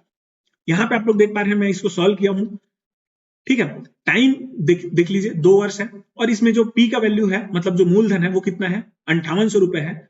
सिंपल इंटरेस्ट 2 वर्ष में कितना लग रहा है उसको, 594.50 रुपए और चक्रवृद्धि ब्याज पे। ठीक है, और वहीं साधारण ब्याज पे भी उसको कितना लग रहा है, 594.50 रुपए। तो दोनों के लिए उसको आर को बताना है, मतलब रेट आपको बताना है दोनों केस में। तो आसान है ये तो, क्योंकि पी का फॉर्मूला आप लोग जान रहे हैं, सॉरी एसआई का फॉर्मूला जान रहे हैं। SI equal to P R T upon में 100 होता है। अब एसआई का वैल्यू यहाँ पे एक बार दे दिया, साधारण ब्याज के लिए 594.50 बराबर में मैं क्या कर लूंगा, पी का वैल्यू है 5800, आर निकालना है तो आर यहाँ पे लिख लिया, इंटू में 2 टाइम है, बटे में 100। तो आर का वैल्यू मेरा यहाँ से कितना निकल जाएगा, आर का वैल्यू आ जाएगा मेरा 5.125 साधारण ब्याज के लिए, तो एक तो हो जाएगा एल। ठीक है, अब चक्रवृद्धि ब्याज के लिए आप लोग देखेंगे तो चक्रवृद्धि ब्याज में आपका क्या होता है, जो कंपाउंड इंटरेस्ट होता है ना, वो क्या होता है, ये होता है आपका पी 1 प्लस आर बाई 100 का पावर टी, ये रहता है अमाउंट का। माइनस में इसमें जब हम लोग पी करते हैं तो वो आपका क्या निकल के आता है, चक्रवृद्धि ब्याज निकल करके आता है। तो इसको जब आप लोग सॉल्व करेंगे तो सबका वैल्यू दिया गया है। सीआई का वैल्यू दे दिया है 594.50, पी का वैल्यू दिया है आपका कितना 5800, आर का वैल्यू आपको निकालना है, टी का वैल्यू दे दिया है 2, यहाँ पे भी 5800। तो इसको आप लोग कैसे करेंगे, यहां से देखिए मैंने यहाँ पे इसको सॉल्व किया, 5800 दोनों में से पी कॉमन ले लिया, यहाँ पे बचा ये वाला 1 प्लस आर अपॉन 100 की पावर टी, माइनस में यहाँ से पी इधर आएगा कॉमन तो 1 बचेगा, तो ये आ गया। अब ये जो देख पा रहे हैं ये वाला, यहाँ पे सीआई का वैल्यू दिया है 594.50, तो उसको मैंने यहाँ पे लिखा है। अब 5800 को मैं इधर तिरिया गुणा करके इधर ले आया, तो यहाँ पे आप लोग देखेंगे लास्ट में आपका जो बनता है वो 105 बटे में 100 आ जाएगा जब सॉल्व करेंगे तो, और इधर आएगा 1 प्लस आर अपॉन में 100, ऐसे करके। अब इसको सॉल्व करेंगे ना तो -1 इधर हो जाएगा, इधर जाके -1 होगा, तो 105 माइनस 100 होगा जब सॉल्व करेंगे तो। देखिए 105 बटे में 100 ऋण 1 बराबर में आर बटे 100 होगा कि नहीं, ऐसे ही होगा। सॉल्व करेंगे तो 105 ऋण 100 कितना हो जाएगा, 5 बटे में 100 बराबर में आर बटे 100, ऐसा कुछ होगा। दीजिए एम्प्लाइज कर दीजिए, यहाँ पे 100 कट गया, आर का वैल्यू कितना आ गया, 5 आ गया, तो एक तो 5.125 और एक आ जाता है 5, तो जे और एल इसका क्या होगा, आंसर होगा। तो जे और एल आपका ऑप्शन नंबर बी में है, तो ऑप्शन बी इसका क्या हो जाएगा, आंसर हो जाएगा। ठीक है, चलिए अगला देखते हैं 45 नंबर प्रश्न। दो संख्याओं का एलसीएम 495 है और एचसीएफ आपका 5 है। दो संख्याओं का जोड़ 100 है, तो उनका अंतर क्या होगा। ठीक है, तो देखिए यहाँ पे भी आपका क्वाड्रेटिक इक्वेशन ही लगेगा। एक यहाँ पे आपका एक कॉन्सेप्ट है, LCM into HCF is equal to आपका क्या होता है, जो भी दो संख्या रहते हैं उनका गुणनफल के बराबर होता है। तो मैंने एक संख्या माना ए, दूसरा संख्या माना, सॉरी एक्स और वाई मान लेता हूँ। ठीक है, यहाँ पे मैं एक्स और वाई मान लेता हूँ, इसको मैं एक्स और वाई लिख लेता हूँ ताकि आपको कंफ्यूजन ना हो, एक्स इंटू वाई। अब यहाँ पे एलसीएम दिया है 495, इंटू में एचसीएफ दिया है 5। एक्स का वैल्यू आप लोगों को यहाँ पर देखना है, निकालना है। ठीक है, एक्स और वाई ऐसा लिख लेता हूं मैं, एक्स इंटू वाई है तो इसको, ठीक है, एक्स इंटू वाई इसके बराबर हो गया। अब इसको आप लोग मल्टीप्लाई करेंगे तो इसका वैल्यू कितना निकल करके आता है आपका, तो ये आ जाएगा आप लोगों का 5 पचे 35 का 5, ठीक, 3 बचा, 9 पचे 45 और 3 48, 4 बचा, 5 चौक 20, 4 24, तो ये एक्स इंटू वाई का वैल्यू आ गया। अब एक्स प्लस वाई का वैल्यू आपको दिया हुआ है, कितना दिया है 100, ये x प्लस वाई का वैल्यू है, x प्लस वाई का वैल्यू, ये दूसरा इक्वेशन आ गया। इन दोनों को जब आप लोग सॉल्व करेंगे, यहां से x का वैल्यू कितना आ जाएगा, इक्वेशन 1 से x इज इक्वल टू 2485 बटे में y आएगा। अब इसको मैं यहाँ पे पुट करूंगा तो ये क्या हो जाएगा, 100 बराबर में x के जगह पे मैंने लिख लिया 2485 बटे में y धन y। अब जैसा कि मैंने आपको एक क्वेश्चन बताया था a is equal to 3y plus 1 वाला, वैसे ही इसको भी सॉल्व करेंगे तो यहां से एक क्वाड्रेटिक इक्वेशन बनेगा y स्क्वायर -100y, ठीक है, -100y plus 2485 is equal to 0। ये एक क्वाड्रेटिक इक्वेशन यहाँ पे निकल करके आता है। ठीक है, अब इसमें जो है आपका a का वैल्यू आप लोग देख पा रहे हैं, यहाँ पे y के सामने कुछ नहीं है तो 1 है। b का वैल्यू आप लोग यहाँ पे देख पाएंगे कितना है, तो प्लस रहता है, तब हम लोग यहाँ पे क्या करते हैं, प्लस माइनस है तो यहाँ पे माइनस लेंगे, तो -100। ठीक है, अब c का वैल्यू आप लोग देख पा रहे हैं कितना है, प्लस 2485। अब फॉर्मूला मैंने बताया था रूट का, क्वाड्रेटिक इक्वेशन का रूट निकालने का फॉर्मूला क्या रहता है, minus of b plus minus root over of b square minus 4ac upon में 2a। तो इसमें आप लोग इसको वैल्यू को पुट करते जाएंगे a b c का, तो यहां से आपका जो a का वैल्यू आएगा ना, एक बार जब प्लस लेंगे तो उस केस में आ जाएगा आपका 55, और जब माइनस लेंगे तो उस केस में आ जाएगा आपका 45।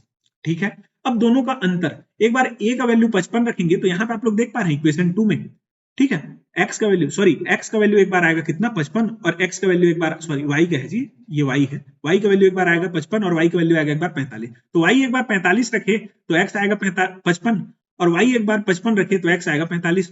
तो वही है, इन दोनों का अंतर जो है वो आपको आंसर में लेना है, तो 10 इसका आंसर हो जाएगा। दोनों का अंतर पूछा है, अंतर तो कितना हो जाएगा 10। ठीक है, अगला देखते हैं यहाँ पे, किस चतुर्भुज के विकर्ण एक दूसरे के लंबवत द्विभाजक होते हैं।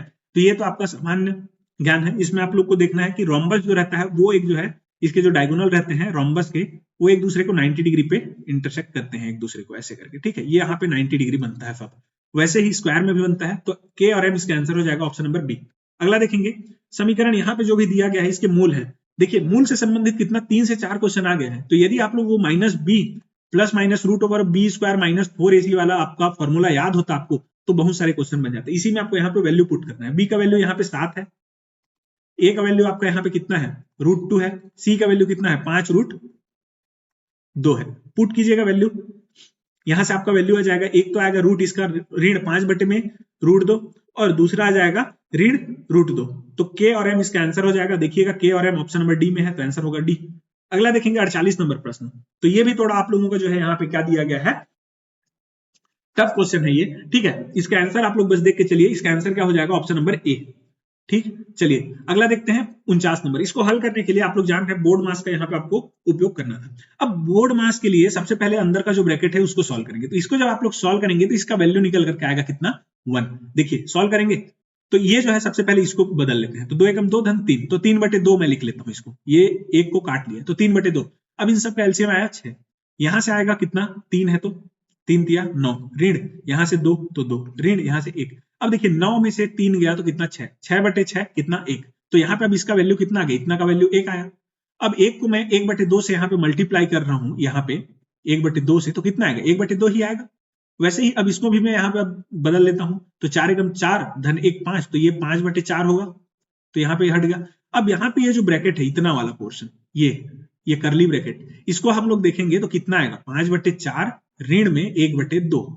इसको जब मैं सॉल्व करूंगा तो 4 तो 5 ऋण में कितना आ जाएगा 2, तो 3/4 आ गया, ये करली ब्रैकेट वाला। अब इसका भी हम लोग चेंज कर लेते हैं, 4 दूनी 8 धन 1, तो 9/4 होगा नहीं, 9/4। तो यहाँ पे 3/4 है, यहाँ पे 9/4 है, तो भाग करते हैं तो क्या होता है 9/4। अब भाग का साइन रहता है तो इधर वाला उल्टा हो जाता है, तो 4/3 हो जाएगा, ये राइट साइड वाला उल्टा होता है। ठीक है, तो 3 एकम 3 तिया 3 बार में गया और 4 4 कट गया। तो अब पूरा ब्रैकेट हमने सॉल्व कर लिया, ये ब्रैकेट का जो वैल्यू है पूरा बिग ब्रैकेट का वैल्यू कितना आ गया है आपका 3 आ गया। अब बाहर में है उसको भी सॉल्व कर लेते हैं, 7 दूनी 14 धन 1 15, तो 15/2 इसका वैल्यू आ रहा है। अब माइनस करना है उसमें से 3, तो 15/2 ऋण 3, ये कितना आएगा 3 दूनी 6, 15 में से 6 गया कितना आएगा बटे में 2, तो 9/2, ये कितना है 4.5 के बराबर है, तो ऑप्शन नंबर बी इसका क्या आ जाएगा आंसर आ जाएगा। अगला देखेंगे 50 नंबर प्रश्न, तो आपका जो है औसत वाला जो है, औसत दूरी औसत चाल वाले से भी आपका दो क्वेश्चन आया है उस कॉन्सेप्ट से। जैसे कि आप लोग को मैं यहाँ पे कॉन्सेप्ट बताऊं तो मान के चलिए एक यहाँ पे है आपका ऐसा कुछ दूरी, ठीक है, ये डी डिस्टेंस है, एक बार के लिए समझिएगा आप लोग, ये डी डिस्टेंस है। एक निश्चित दूरी को x किलोमीटर प्रति घंटे की गति से तथा उतनी ही दूरी को y किलोमीटर प्रति घंटे से तय करता है, ठीक है, कोई भी व्यक्ति। तो इसको भी मैंने डी मान लिया, इसको भी डी मान लिया। अब इसमें जो है आपको बताना क्या है, पहला जो है x किलोमीटर प्रति घंटा से चला है, दूसरा y, तो इसमें जो एवरेज स्पीड होगा वो कैसे निकालेंगे इसका फॉर्मूला। तो हम लोग जान रहे हैं average speed is equal to total time, D total upon में टी टोटल, ये होता है टाइम टोटल। तो देखिए यहाँ पे आपका डिस्टेंस टोटल कितना होगा डी प्लस डी, ठीक है, एवरेज स्पीड में निकाल रहा हूं तो डी प्लस डी होगा कि नहीं होगा, 2D हो गया। अब हम लोग क्या बताए थे, स्टेप जब निकालना था तो इधर वाला जो रहता है दोनों का टाइम निकालना रहता है अलग से, तो यहाँ का टाइम निकालूंगा तो टाइम का फॉर्मूला क्या होता है, डिस्टेंस अपॉन में स्पीड। तो पहला जो दूरी है उसका, ये वाला जो दूरी है डी वाला, इसके लिए टाइम कितना लगा, डी बाई एक्स स्पीड के लिए। दूसरे में कितना लगा, डी बाई वाई टाइम लगा मेरे को। अब देखिए इसको मैं सॉल्व किया तो ऊपर में तो आ गया 2D, नीचे में जो ब्रैकेट है इसमें क्या आया एक्स वाई, और यहाँ पे y प्लस एक्स, और यहाँ पे d दोनों में से मैंने कॉमन ले लिया, ये d। ठीक है, डी डी कट गया मेरा ऊपर नीचे। अब यहाँ पे क्या बचा, ये जो एक्स वाई है इसको मैं ऊपर लेके चले जाऊंगा 2 के पास, तो 2xy अपॉन में x प्लस वाई, ये मेरा एवरेज स्पीड का क्या बन गया, फॉर्मूला बन गया। तो देखिए अब यदि यहाँ पे आपको x की जगह पे 60 रखना है और y की जगह पे 40 रखना है, तो इसको वैल्यू कितना आ जाएगा, 48 आएगा। उसको देखिए एक बार चेक करना है, तो 60 रखिए यहाँ पे, 2 गुणित 60 इंटू में 40 बटे में 60 धन 40 100, तो 2 जीरो कट गया यहाँ से, तो 6 दूनी 12 चौक 48, तो आ गया। तो ये तो कथन सही हो गया। ठीक है, x का वैल्यू 60 और y की वैल्यू 40 के लिए जो औसत गति है आदमी का वो कितना होगा, 48 किलोमीटर प्रति घंटा, पहला सही होगा। लेकिन यहाँ पे आप लोग देखेंगे औसत गति पता करने का सूत्र जो है वो क्या, ये है क्या, एक्स वाई अपॉन में 2x प्लस वाई, ऐसा है क्या, नहीं, क्या है 2xy अपॉन में x प्लस वाई, तो ये आपका क्या हो गया, गलत हो गया। ठीक है, तो कथन सही है लेकिन कारण गलत है, तो ऑप्शन इसका क्या होगा, सी सही होगा। अगला देखेंगे 51 नंबर, यहां से आपका मेंटल एबिलिटी का आ गया। देखिए यहां आपको देखना है पेल, पेल के लिए आपका 2 1 3 4, तो इसमें आपको बस सामान्य यहाँ पे क्या करना है, मिलान करना था। जैसे पी के लिए यहाँ पे 2 उपयोग हुआ है, ए के लिए आपका क्या हुआ है, एक का उपयोग हुआ है, एल के लिए आपका 3 है, वैसे ही ई के लिए आपका 4 है। तो उसी को मैंने यहाँ पे लिखा है, जिसका यहाँ पे मेरे को निकालना है पर्ल के लिए, तो दोनों यहाँ पे जो दिया है उसमें से आपको पूरा मिल जाएगा, पेल से और अर्थ से। तो पेल में जो नंबर दिया है और अर्थ में जो यहाँ पे आपको नंबर दिया है उसमें से आपको ये पूरे मिल जाएंगे, पर्ल में जो आपके लेटर हैं वो। ठीक है, तो देखिए पर्ल के लिए पी के लिए 2 उपयोग हुआ है, ए के लिए 1, ई के लिए 4, आर के लिए 5 और एल के लिए 3। तो पर्ल जब आप लोग जाएंगे पी ए आर एल, तो 2 4 1 5 3 जमेगा, इसलिए आंसर हो जाएगा आपका ऑप्शन नंबर बी। अब इस श्रृंखला को आपको देखना है, अगला कौन सा आएगा वो बताना है। तो देखिए डी के बाद आया आपका क्या, ई के बाद में आया क्या, एफ, तो एफ के बाद यहाँ क्या आएगा, जी, पहला तो आ गया जी सब में है। अब दूसरा देखते हैं, एफ के बाद में क्या आता है, जी, तो जी को मैंने यहाँ पे छोड़ा, उसके बाद लिखा मैंने एच के बाद आता है आई, तो आई को मैंने छोड़ा, उसके बाद लिखा जे के बाद आता है क्या, के, तो के को मैंने छोड़ा, के बाद क्या आ जाएगा, एल, तो जी के बाद एल, तो अब बचे 2, ए और डी तो कट गया, जी और एल आ गया। अब एच के बाद आप लोग देखेंगे कि क्या आता है, एच के बाद आता है आई और जे, तो आई और जे को यहाँ पे छोड़ा है और के लिखा है, आई और जे को छोड़ा और के लिखा, अब 2 छोड़ रहे हैं। वैसे ही के बाद जो है क्या आता है, एल और एम आता है, तो एल और एम को यहाँ पे छोड़ा और एन लिखा। वैसे ही एन के बाद 2 छोड़ेगा, क्या आता है, ओ और पी को मैंने छोड़ा, तो यहाँ पे क्या है, क्यू, तो जी एल क्यू, मतलब ऑप्शन नंबर बी इसका आंसर हो जाएगा। ठीक है, अब यहाँ पे दिया गया है मैंगो को 50 लिखता है, बनाना को 33 लिखता है, उसी तर्क में ऑरेंज को क्या लिखा जाएगा। तो मैंगो जो है, ये मैंगो, उसमें एम का वैल्यू कितना रहता है, यदि 1 से लेकर के 26 तक आप लोग जमाएंगे जितने भी अल्फाबेट हैं अंग्रेजी में उसको, तो एम का वैल्यू आपका आ जाता है यहाँ पे कितना, 13, ए का वैल्यू कितना आएगा 1, एन का वैल्यू 14, जी का वैल्यू 7, ओ का वैल्यू कितना 15। इन सबको जोड़ेंगे तो आपका वैल्यू आ जाएगा 15, जोड़ करके देख लीजिए आप लोग। ठीक है, वैसे ही बनाना का वैल्यू कितना आ जाएगा, बी का वैल्यू है 2, ए का वैल्यू है 1, एन का वैल्यू है 14, ए का वैल्यू है 1, एन का वैल्यू फिर से 14, फिर उसके बाद फिर से 1। तो देखिए 14 1 14 1 15 15 हो गया, 15 दूनी 30, 30 3 33, तो ये भी 33 आ गया। वैसे ही अब ऑरेंज को देखेंगे, तो ऑरेंज, तो ओ का वैल्यू कितना आता है, ओ का वैल्यू आता है 15, आर का वैल्यू आता है 18, ए का वैल्यू आता है 1, एन का वैल्यू आता है 14, जी का वैल्यू आता है 7 और ई का वैल्यू आता है 5। इन सबको जोड़ेंगे आप लोग तो वैल्यू आ जाएगा 60। ठीक है, आंसर होगा बी। अगला देखेंगे यहाँ पे हो सकता है एक क्वेश्चन विलोपित हो जाए, क्योंकि इसमें जो है ये 29 वाला ये गलत दिया है, ये 25 होना चाहिए। जैसे इसको आप लोग देखेंगे 13 से ये वाला सीरीज चल रहा है, 13 से 19 जाएगा, 19 से ऐसे करके यहाँ वाला, वहीं से ऐसे आएगा, उसके बाद और एक अल्टरनेट आएगा। ठीक है, देखिए 13 से 19 आएंगे तो आपका +6 किया, 16 से फिर आप लोग 13 से 19 जाएंगे तो +6, 19 से आगे जाने के लिए फिर यहाँ पे +6 करना पड़ेगा, तो +6 करेंगे तो कितना आना चाहिए 25। लेकिन 25 कहीं भी दिया है क्या, नहीं, क्योंकि इसलिए बोल रहा हूं मैं, यहाँ पे भी वही सीरीज चल रहा है। जैसे 17 में 6 जोड़ेंगे तो 23 आएगा, 23 में फिर 6 जोड़ेंगे तो आपका कितना आएगा, यहाँ पे 23 6 29 आएगा। तो ये जो अगला वाला जो है उसको दे दिया है, ना कि ये जो क्वेश्चन मार्क है उसको। ठीक है, तो 25 आना चाहिए लेकिन 29 दे दिया है अगला वाला, इसलिए यहाँ पे ये हो सकता है विलोपित हो जाए। ठीक है, तो देखिए विलोपित ना मानते हुए हम लोग यदि इसको मिलाएं तो इसका आंसर क्या निकल करके आएगा, देखिए मिला रहा हूं मैं इसको, इसका आ जाएगा ये वाला। ठीक, अब यहाँ पे आप लोग देखेंगे 2 से यहाँ पे जाएंगे तो 3 बढ़ा, यहां से जाएंगे तो 5 बढ़ा, यहां से बढ़ा 7, यहां से बढ़ना चाहिए 9, 3 5 7 9 ऐसे करके विषम संख्या जो है वो जुड़ रहा है। इसमें 9 जोड़ेंगे तो आपका आ जाएगा 26, तो 26 पहले में ही है। तो ए का 1 और सी का 4, ए का 1 सी का 4 किसमें दिया है, ऑप्शन नंबर डी में, तो 2 ही से आपका आंसर आ जाता। वहीं इसको आप लोग देखेंगे 8 दूनी 16, दूनी 32, दूनी 64, दूनी 128, तो 128 इसका आ जाता। ठीक है, ऐसे करके आप लोग इसको मिलान कर लीजिएगा। अब अगला देखते हैं हम लोग 55 नंबर। अब यहाँ पे बोल रहा है वीर रोहन और हरि का भाई है। वीर जो है, वीर रोहन और हरि का भाई है। जब भी ऐसा संबंध वाला है तो भाई बहन रहेंगे, उसको एक लेवल पे आपको रखना है।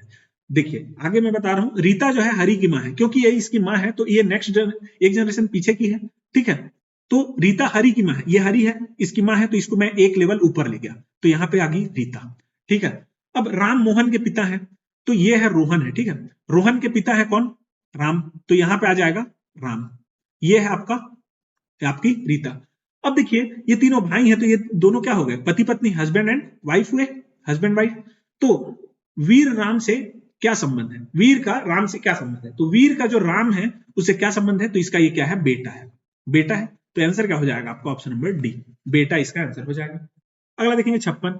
यहाँ आपका जो है एकदम आसान है, नौदे वाला जो लेवल का क्वेश्चन है वैसे ही आया है। यहाँ सर्कल सभी में है, अंदर में इसमें जो है देखेंगे आप लोग, यहाँ पे 3 कोण है, 3 कोण, यहाँ पे 4 कोण है, यहाँ पे आपका जो है 5 है, 1 2 3 4 5, वैसे ही अब जो आएगा उसमें 6 होगा, तो इसमें देखेंगे ऑप्शन में 1 2 3 4 5 6 पहले में ही है, तो इसका आंसर हो जाएगा ऑप्शन नंबर ए। ठीक है, चलिए 57 देखेंगे।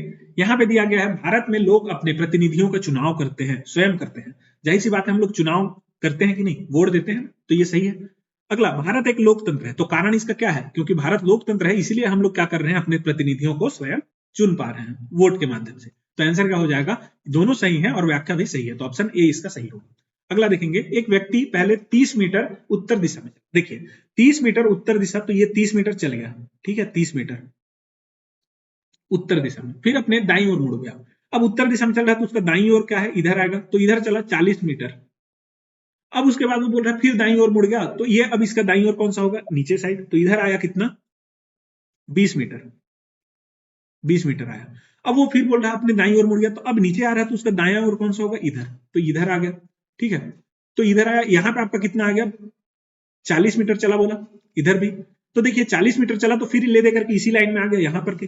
ठीक है, अब ये जो है ये 20 मीटर है, तो ये 30 में से यदि मैं ये 20 को घटा देता हूं, तो ये जो है ये स्टार्टिंग पॉइंट से कितना चला है, 10 मीटर का दूरी में है ना, तो इसलिए इसका आंसर क्या होगा, 10 मीटर। उसी को पूछा है कि वो अपनी प्रारंभिक स्थिति से कितनी मीटर की दूरी पर है, तो 10 मीटर की दूरी पर। ठीक है, चलिए अगला देखेंगे, यदि गणितीय चिन्हों का परस्पर विनिमय इस प्रकार हो कि प्लस का अर्थ मल्टीप्लाई, तो प्लस की जगह पे मैं मल्टीप्लाई करूंगा, देखिए प्लस की जगह पे मल्टीप्लाई 4 किया, और ऋण का अर्थ भाग, तो ऋण आगे आएगा, तो 4 के बाद मल्टीप्लाई है, तो मल्टीप्लाई का अर्थ क्या है, माइनस, तो -3 कर लिया। ऋण का अर्थ क्या दिया है, भाग, तो भाग कर दिया 6, और भाग की जगह पे क्या है, प्लस, तो प्लस कर दिया। अब इसको सॉल्व करेंगे तो सबसे पहले भाग को करेंगे बोर्ड मास के माध्यम से, तो 3/2 आएगा, मतलब कि 3/6 आएगा, तो ये आ गया। इसका वैल्यू कितना आता है, 1/2, तो देखिए 12 इंटू में 4, ऋण में 1/2, धन में 2।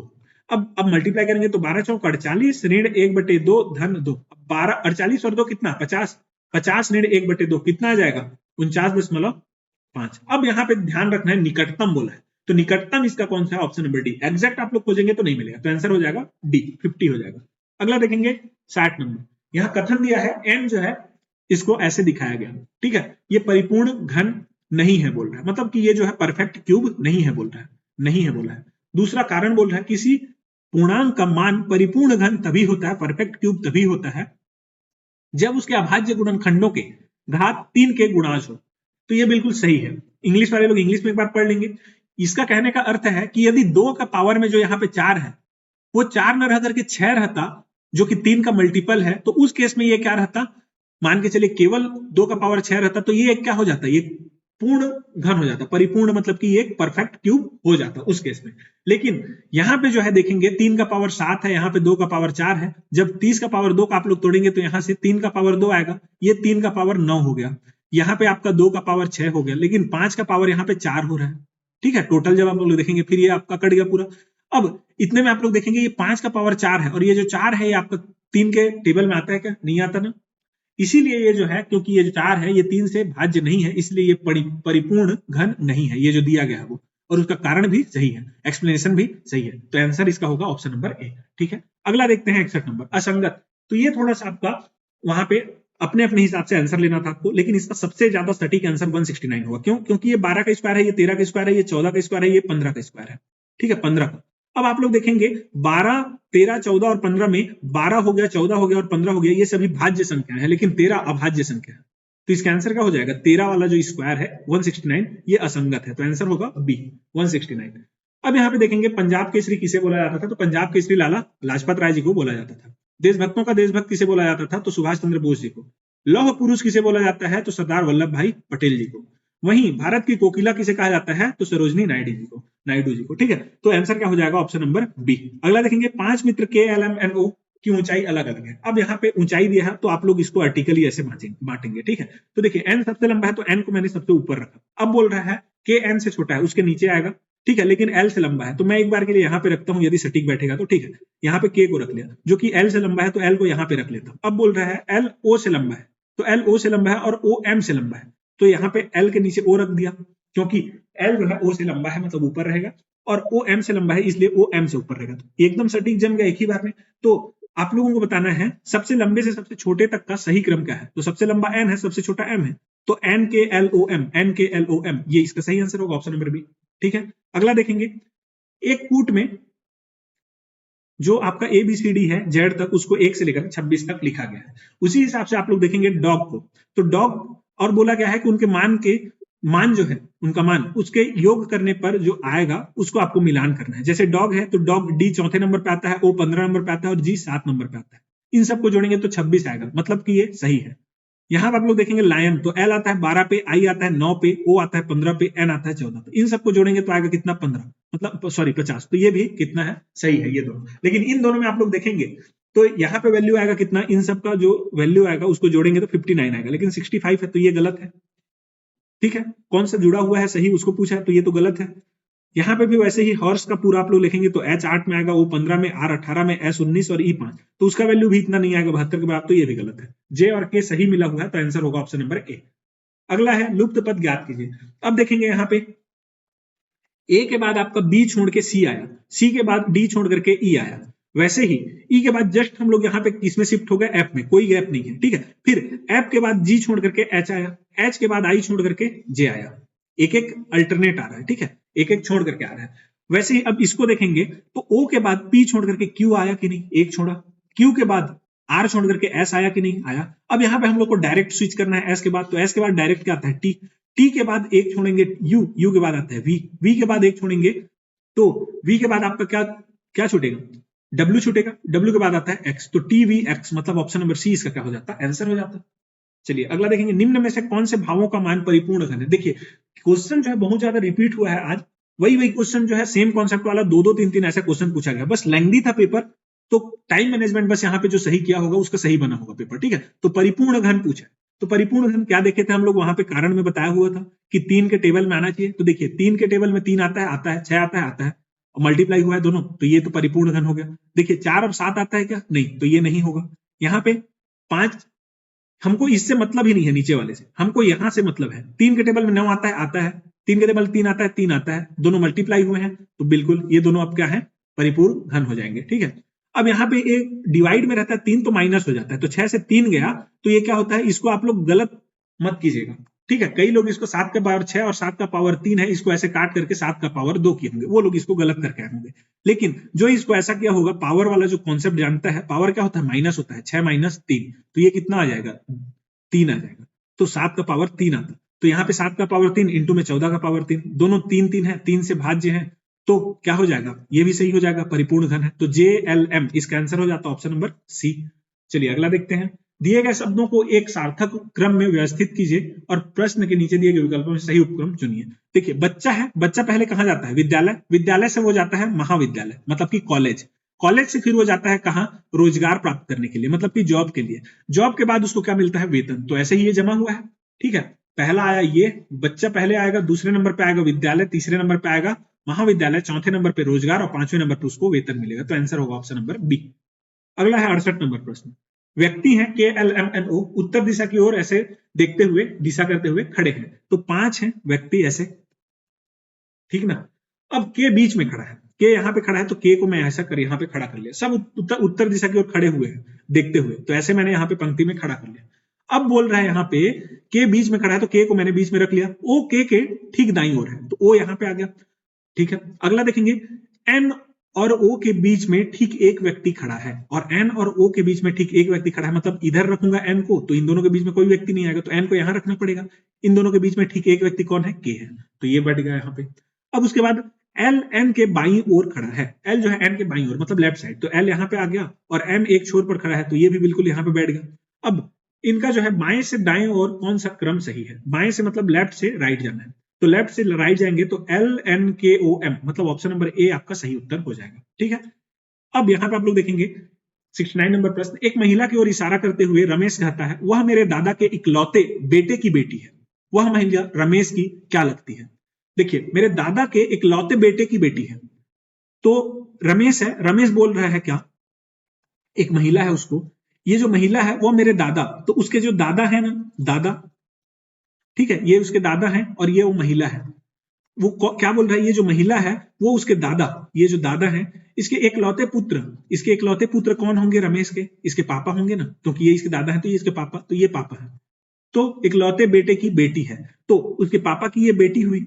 अब उसके पापा की बेटी हुई तो ये कौन हो जाएगी, उसकी ये महिला उसकी बहन होगी, तो आंसर क्या हो जाएगा, ऑप्शन नंबर बी हो जाएगा। ठीक है, अगला देखेंगे, यहां पे बोला गया है नीचे दी गई श्रृंखला में कितने ऐसे चिन्ह है, चिन्ह है जिसको बोलते हैं, ये डॉलर का चिन्ह है, एट द रेट का चिन्ह, परसेंट, ये डॉलर, ये परसेंट, ये हैश टैग, ये एंड और ये एंड, ये सब क्या है आपके सिंबल है। लेटर कौन से हैं, तो ABCD वाले ये सब। नंबर कौन से हैं, तो 9 8 ये सब। ठीक है, तो बोला क्या है, जिसके ठीक पहले एक अक्षर आता है, ठीक पहले एक अक्षर, अक्षर मतलब कि ABCD इनमें से कोई एक पहले आना चाहिए, ये सिंबल है मान के चलिए, तो पहले में आपका ABCD आना चाहिए, बाद में यहाँ पे बोल रहा है लेकिन उनके बाद कोई संख्या नहीं आती है, कोई संख्या नहीं आती, तो यहाँ पे थोड़ा सा आपको जो है हिंदी और इंग्लिश में कंफ्यूजन हो सकता है। यहाँ पे कोई संख्या बोल रहा है मतलब कोई संख्या नहीं आएगा, लेकिन अगर आप लोग इसको ऐसा समझेंगे कि इसके बाद संख्या ही नहीं आएगा तो आप लोग का आंसर गलत हो जाएगा। ठीक है, उस केस में आपका आंसर गलत हो जाएगा।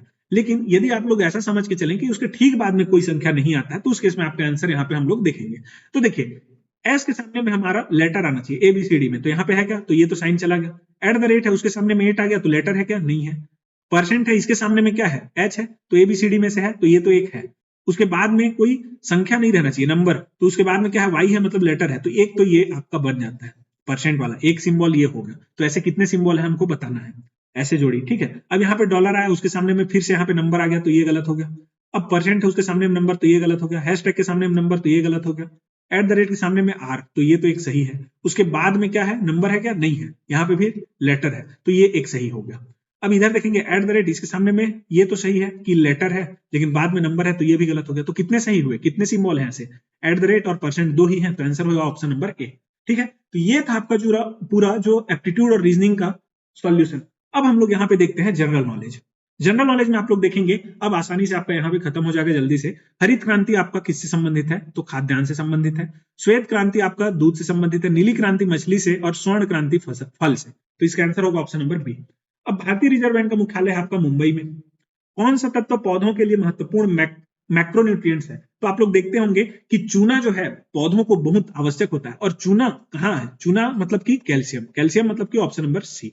ठीक है, हालांकि जस्ता वगैरह भी डालते हैं, लेकिन सबसे महत्वपूर्ण बोला है। ठीक है, महत्वपूर्ण जो है आपका कौन सा है, सबसे तो नहीं लेकिन महत्वपूर्ण बोला है, तो महत्वपूर्ण कौन सा है, सबसे ज्यादा कैल्शियम है।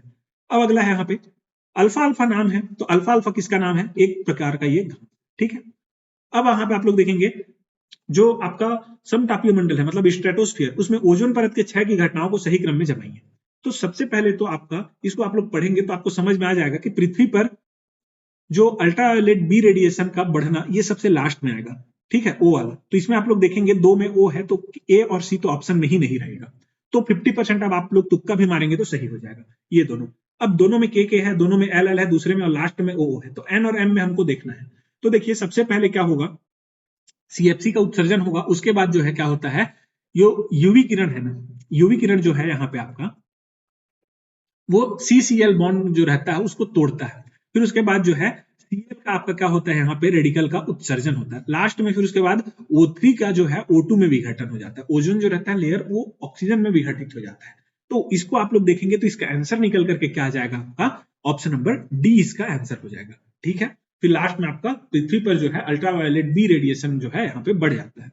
अगला देखेंगे हम लोग उष्णकटिबंधीय घास के मैदान है, तो कौन कौन से हैं इसमें घास के मैदान, तो जे और एल वाले, मतलब कि यहाँ पे आपके उष्णकटिबंधीय घास के मैदान है कैंपोस और आपका जो है लानोस, ये दोनों इसके क्या है उष्णकटिबंधीय घास के मैदान है। तो जे और एल ऑप्शन नंबर डी इसका जो किए हैं वो सही है। मेगास्थनीज ने किस ग्रंथ की रचना की है, तो इंडिका की रचना की है। अगला देखेंगे यहाँ पे आपका भारत के नियोजन के प्रमुख उद्देश्य है, नियोजन मतलब आपका पंचवर्षीय योजना जो 5th ईयर प्लान था ना, 5 ईयर प्लान, 5 नहीं 5 ईयर प्लान, तो उसी को नियोजन बोला जा रहा है। ठीक है, आप लोग समझ सकते हैं। तो उसका क्या था उद्देश्य, राष्ट्रीय आय में वृद्धि, बिल्कुल सही। पूंजीवाद को बढ़ावा देना, गलत। संसाधनों का सही वितरण सुनिश्चित करना, बिल्कुल सही। निर्धनता के चक्र को समाप्त करना, बिल्कुल सही। तो JLM इसका आंसर होगा, ऑप्शन नंबर डी इसका आंसर हो जाएगा। अब अगला है भारत में संविधान दिवस प्रतिवर्ष किस दिन मनाया जाता है, तो अभी अभी देखे होंगे आप लोग जो तैयारी कर रहे हैं वो कंप्यूटर सॉरी यूट्यूब में बहुत लोग यहाँ पे स्टेटस वगैरह डाले थे 26 नवंबर को विधि दिवस, संविधान दिवस ऐसा करके, तो आप लोग जो है इसको सही करके आए होंगे। ऑप्शन नंबर बी इसका सही हो जाएगा। 26 नवंबर को हम लोग क्या करते हैं, प्रत्येक वर्ष संविधान दिवस मनाते हैं। क्यों, क्योंकि इस दिन हम लोग जो है हमारा संविधान बन करके तैयार हुआ था। लागू कब हुआ था, तो लागू जब होगा पूछेगा तो वो है आपका 26 जनवरी, लेकिन यहाँ पे बोल रहा है संविधान दिवस, तो 26 नवंबर को मनाते हैं। 1921 में हड़प्पा नामक स्थान का प्राचीन सभ्यता के अवशेषों की खोज किसने की थी, किसने की थी, तो दयाराम सहनी जी ने। तो ऑप्शन नंबर बी इसका क्या हो जाएगा, आंसर हो जाएगा। ठीक है, अगला देखेंगे यहाँ पे यूट्रोफिकेशन झीलों और तालाबों में पानी की गुणवत्ता में गिरावट का कारण बनता है।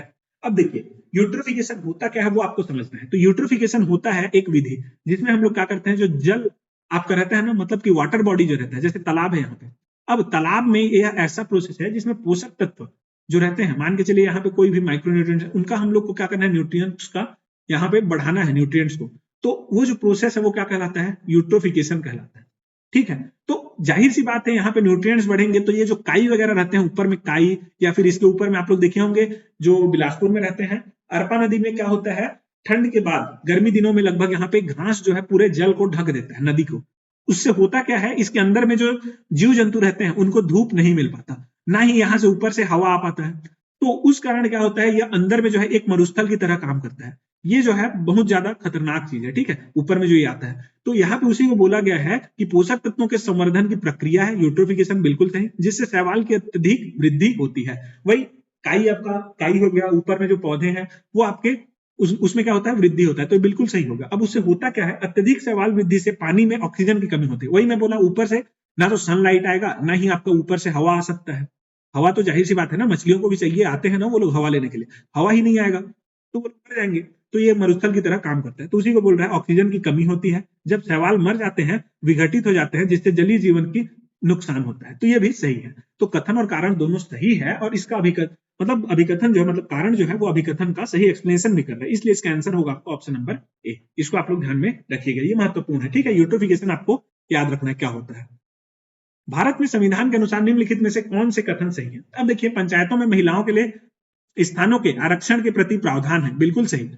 भारत में जो संविधान है उसमें बताया गया है कि महिलाओं को जो है पंचायत में 1/3 जो सीट है वो आरक्षित रहेंगे, किसके लिए, फीमेल के लिए। ये आपको ध्यान में रखना है, बोला गया है। वहीं हमारे छत्तीसगढ़ में इसको क्या कर दिया गया है, 1/2 मतलब 50% कर दिया गया है, छत्तीसगढ़ पंचायती राज अधिनियम जो है उसके तहत। अब यहाँ पे आप लोग देखेंगे, दूसरा बोल रहा है राज्यों की विधानसभाओं और विधान परिषदों में महिलाओं के लिए स्थानों के आरक्षण के लिए प्रावधान है। अब यदि आप लोग इस क्वेश्चन को यहाँ पे 106वां संविधान संशोधन दिया गया है उसके आधार पर देखेंगे तो ये जो है बस यहाँ पे कॉन्ट्राडिक्ट करता है कि ये जो आपका विधान परिषद है उसके लिए ये नहीं है। राज्यों में बस विधानसभाओं में महिलाओं के लिए स्थानों की आरक्षण के लिए प्रावधान किया गया है, विधान परिषद के लिए नहीं। तो ये कथन गलत हो गया। वैसे ही यहाँ पे आप लोग देखेंगे संविधान का 106वां जो संविधान संशोधन है वो लोकसभा एवं राज्यसभा में महिलाओं के लिए स्थानों का आरक्षण करता है, ऐसा बोला गया है, लेकिन ये गलत है। वो जो है लोकसभा और आपका जो यहाँ पे दिल्ली का जो आपका क्या है विधानसभा है उसमें ही क्या कर रहा है, महिलाओं का आरक्षण के लिए, महिलाओं के स्थान के लिए आरक्षण का यहाँ पे प्रावधान करता है, ना कि राज्यसभा में। तो ये राज्यसभा यहाँ पे आ गया, इसलिए ये भी आपका गलत हो गया। अब ये जो लास्ट है एम, यहाँ पे दिया गया है अनुच्छेद 332A विधानसभाओं में महिलाओं के स्थानों के आरक्षण के संबंध में है, तो ये बिल्कुल सही है। 106वां संविधान संशोधन के तहत इसको ऐड किया गया, तो ये सही हो जाएगा। तो जे और एम सही है, तो आंसर क्या हो जाएगा, ऑप्शन नंबर बी इसका सही आंसर होगा। अगला देखते हैं, यदि एक व्यक्ति छत्तीसगढ़ की सर्वोच्च उत्तरी अक्षांश रेखा, जैसे मैंने यहाँ पे आपका छत्तीसगढ़ बनाया, अब छत्तीसगढ़ में आप लोग उत्तरी रेखा से आते हैं, ठीक है, सर्वोच्च उत्तरी अक्षांश मतलब यहां से दक्षिणी अक्षांश में ऐसे आते हैं उत्तर से दक्षिण की ओर। तो सबसे पहले आपको कौन सा वन्य जीव अभ्यारण्य मिलेगा, उत्तर से दक्षिण की ओर आप लोग आ रहे हैं तो सबसे पहले तमोर पिंगला आपको यहाँ पे मिलेगा। तमोर पिंगला कहाँ है, सूरजपुर में, ठीक है, तमोर पिंगला सूरजपुर में। तो तमोर पिंगला सबसे पहले, तो पहले नंबर पे ये आ गए। दूसरे नंबर पे उससे नीचे आएंगे तो यहाँ पे आपको मिलेगा क्या, अचानक मार मुंगेली में, तो ये आपका आ जाएगा दूसरे नंबर पे अचानक मार। तीसरे नंबर पे आपको सीता नदी मिलेगा, यहाँ पे कहाँ पे है सीता नदी, धमतरी में, तो तीसरे नंबर पे ये आ गया। चौथे नंबर पे आपका क्या है, पामेड़ है जो कि बीजापुर में है यहाँ पे, तो चौथे नंबर पे पामेड़ आ गया। तो देखिए कैसा जमा, ये एल आया, फिर जे, फिर एम, फिर के, तो ऑप्शन नंबर बी इसका क्या हो जाएगा, आंसर हो जाएगा।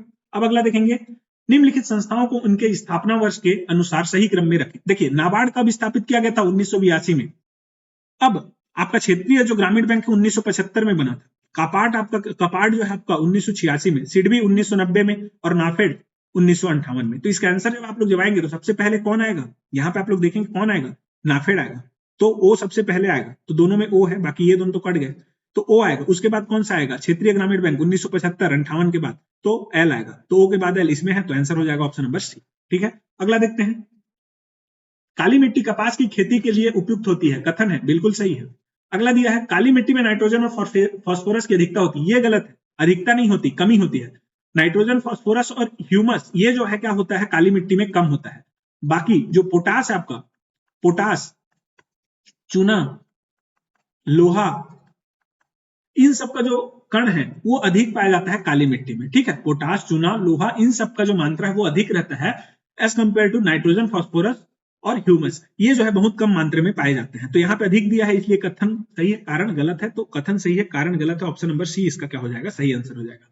2007 का जो पुरुष एशिया कप है हॉकी का खिताब चेन्नई में भारत ने किस टीम को हराकर जीता था, तो दक्षिण कोरिया को हरा करके जीता था, ऑप्शन बी इसका सही आंसर होगा। अब यहाँ पे दिया है कथन और कारण। कथन दिया है, संविधान के 86वें संविधान संशोधन अधिनियम से शिक्षा के अधिकार को मौलिक अधिकारों के अध्याय में जोड़ा गया, बिल्कुल सही। किसमें जोड़ दिया है, 21 का में जोड़ दिया है इसको, अनुच्छेद 21 का में इसके तहत, तो कथन तो सही है। अब यहाँ उसी को बोल रहा है 21 का या फिर 21A बोल सकते हैं आप लोग, ठीक है, वही है दोनों। 21A राज्य पर यह कर्तव्य अधिरोपित करता है कि 6 से लेकर के 14 वर्ष की आयु के सभी बच्चों को मुफ्त एवं अनिवार्य शिक्षा प्रदान करेगा, तो ये भी सही है, कारण भी सही है, कथन भी सही है, व्याख्या भी सही है, तो आंसर होगा ऑप्शन नंबर ए, ऐसा व्याख्या किया गया है यहाँ पे, ठीक है।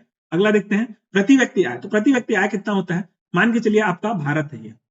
अब इस भारत में आपके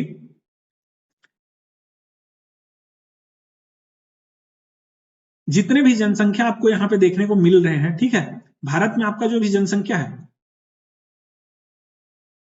यहां जो जनसंख्या मान के चलिए 1 करोड़ है, 1000 है उदाहरण के तौर पर। यहाँ पे जो है कुल आय कितना हो रहा है यहाँ भारत में, मान के चलिए 1 करोड़ हो रहा है, इकाई दहाई सैकड़ा, हजार, 10,000, लाख, 10 लाख, करोड़, और 1000 जनसंख्या है, 1000 जनसंख्या, तो आपको प्रति व्यक्ति आय मतलब एक व्यक्ति कितना कमा रहा है उसको आपको निकालना है, तो ऐसे ही करेंगे ना, टोटल जो आय है, कुल आय बटे में टोटल उसका जो पॉपुलेशन जो जनसंख्या है उसको करेंगे, 100 इंटू थोड़ी क्या करेंगे वहां पे मल्टीप्लाई, तो ये दोनों तो कट ही गया ये, ठीक है। अब इसमें देखेंगे 3 मल्टीप्लाई कर दिए तो ये जो बचा वो आपका क्या आ जाएगा, प्रति व्यक्ति आय, तो उसी को यहाँ पे आपको देखना था, तो आंसर आपका ऑप्शन ए आ जाता, ठीक है। अगला देखेंगे, निम्नलिखित में से कौन सा रासायनिक परिवर्तन है, ये थोड़ा सा अच्छा क्वेश्चन था, आपको यहाँ पे समझना था। देखिए बर्फ का पिघलना, केमिकल रिएक्शन किसको बोलते हैं, जिसको हम लोग पुनः उसी रूप में परिवर्तित नहीं कर सकते, ठीक है। जैसे कि मान के चलिए बर्फ का पिघलना, ये क्या हो रहा है, केवल स्टेट चेंज हो रहा है। स्टेट चेंज कैसे, पहले सॉलिड था, बर्फ सॉलिड रहता है, पिघल करके पानी बना, वो लिक्विड बन गया, फिर से मैं फ्रीज में करूंगा तो फिर से वो क्या बन जाएगा, बर्फ बन जाएगा, तो ये आपका क्या है, केमिकल चेंज नहीं कहलाएगा। वैसे ही पानी में चीनी का घोलना, पानी लिया मैंने एक ग्लास में, उसमें चीनी को घोल दिया, तो इसमें जो है चीनी को मेरे को अलग करना है, तो मैं क्या करूंगा, इसको गर्म कर दूंगा, यहां से जो वेपर निकलेगा उसको दूसरे तरफ इधर मैं इकट्ठा कर लूंगा ड्रॉप ड्रॉप करके, यहां जो लास्ट में बचेगा वो मेरा चीनी बचेगा, तो दोनों फिर से अलग अलग हो गए ना, फिर से पहला जो है आपका वही स्टेट हमारे पास आ गया, पानी अलग शक्कर अलग, तो ये भी आपका केमिकल रिएक्शन नहीं है। लेकिन कागज का जलना, कागज जो जल गया है उसको फिर से आप लोग कागज बना सकते हैं क्या, नहीं, क्योंकि यहाँ पे रिएक्शन हुआ है, ऑक्सीजन जो है पर्यावरण में वो आपको यहाँ पे जो कागज है उसके साथ में मिल करके ऑक्सीजन के हेल्प से वो जल गया, ठीक है। अब उसको पुनः आप लोग कागज नहीं बना सकते, तो केमिकल रिएक्शन आपका कौन सा होगा, सी। पानी का उबलना, पानी उबला है तो ठंडा भी तो हो जाएगा ना, तो हॉट से कोल्ड होने में उसको क्या समय लगेगा, फ्रीज में डाल दो थोड़ी देर के लिए वो ठंडा हो जाएगा, ऐसे ही थोड़ी देर के लिए बाहर रख लो ठंडा हो जाएगा, तो ये आपका फिर से नहीं होगा केमिकल रिएक्शन। केमिकल रिएक्शन आपका कौन सा है, chemical change, sorry chemical change कौन सा है? ऑप्शन नंबर सी, कागज का जलना। अब यहाँ पे देखेंगे भारतीय नदियों को उनके लंबाई के अनुसार बढ़ते क्रम में देखिए। अब आपका जो भारत है, सबसे पहले तो आपको, यदि आप लोग समझते कि कौन सा नदी कहाँ बहता है, तो आपको ये क्वेश्चन आसानी से बन जाता। ठीक है, देखेंगे एक बार, आपको यहां बताने की कोशिश कर रहा हूं मैं। ये आपका कुछ ऐसा भारत है,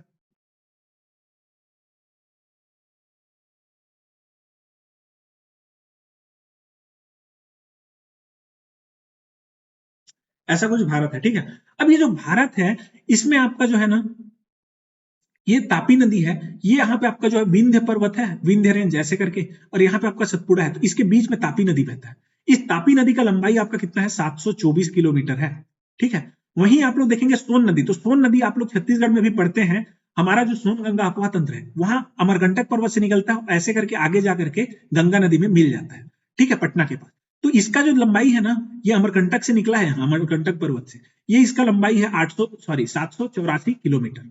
ठीक है, चंबल नदी कहीं यहां से है, ये राजस्थान से ऐसा कुछ निकलता है और आगे जाकर के यमुना नदी में ऐसे मिल जाता है। यमुना की सहायक नदी है ये चंबल नदी। इसका जो लंबाई है वो कितना है आपका? तो 960 किलोमीटर है।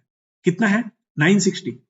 और आपका 784 किसका है? तो सोन नदी। और ताप्ती का 724। और आपका जो महानदी है उसको तो आप लोग पढ़ते ही हैं कि यहां से निकलता है सिहावा पर्वत से और ऐसे करके आगे जाकर के उड़ीसा में जाकर के मिल जाता है बे ऑफ बंगाल में। इसका कितना है लंबाई? 858, हम लोग पढ़ते हैं 858 किलोमीटर। कहीं कहीं आपको 851 भी देखने को मिलेगा। तो जब आप लोग जमाएंगे 700, सबसे छोटा कौन सा है?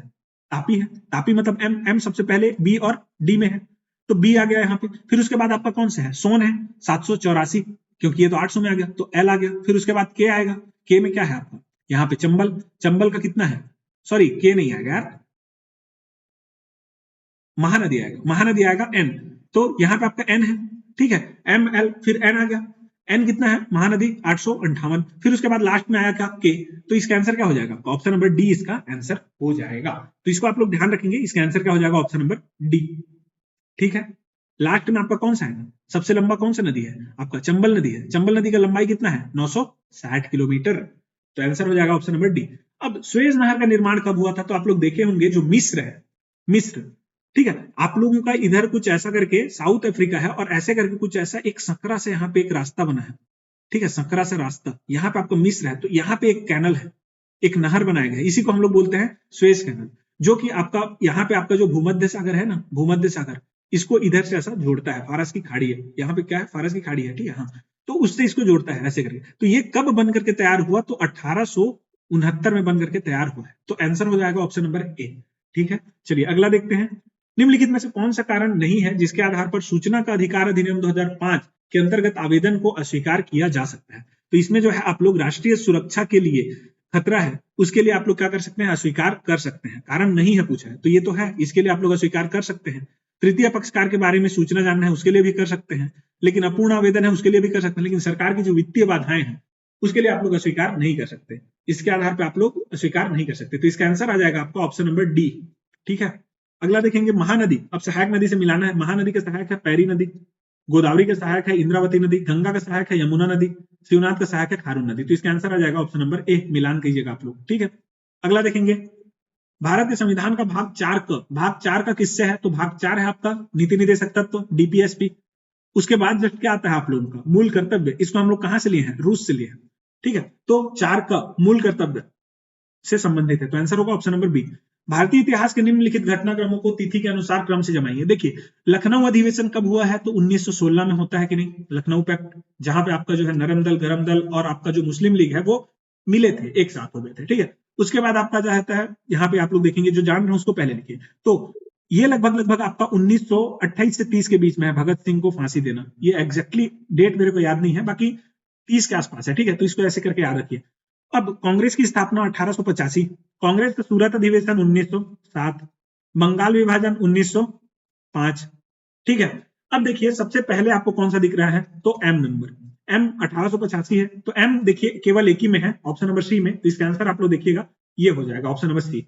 अगला है, निम्न में से कौन से सहभोजिता के उदाहरण है? मतलब सहभोजिता मतलब आप लोग क्या समझते हैं? दोनों एक साथ जिंदा रह सकते हैं, कोई भी एक मर जाएगा उसको हम लोग सहभोजिता नहीं बोलते। ठीक है, तो सहभोजिता मतलब जैसे आम के पेड़ पर उगने वाला आर्किड, कुछ भी एक पौधा आ गया, जैसे अमरबेल एक है, आम के पौधे को उसको फेंक दो, वो रहेगा, तो आम का पेड़ भी जिंदा रहेगा और आर्किड भी जिंदा रहेगा। ठीक है, दोनों साथ में रह सकते हैं, तो ये हो जाएगा। वेल पे चिपके हुए क्या, बॉर्निकल्स। आप लोग देखे होंगे जो मछली रहता है ना, जो मछली रहता है उसमें आपका जो है ऐसे घोंघे टाइप से कई चिपके रहते हैं समुद्र में। आप लोग देखिएगा यूट्यूब में वीडियो खोल करके, उसको बोलते हैं बार्निकल्स। ये क्या करते हैं, इसका जो है इसके शरीर पर, वेल के शरीर पर मान के चलिए कोई काई जम गया, काई, या फिर कोई इसका मांस को ही खा रहा है, या फिर कोई इसका जो ऊपर में काई जम रहा है उसको खा रहा है, तो इस तरीके से ये दोनों जीवित रहते हैं। इसमें वेल नहीं मर जाता, दोनों साथ में जिंदा रह सकते हैं, इसलिए सहभोजिता का उदाहरण है। तो ये भी सही है।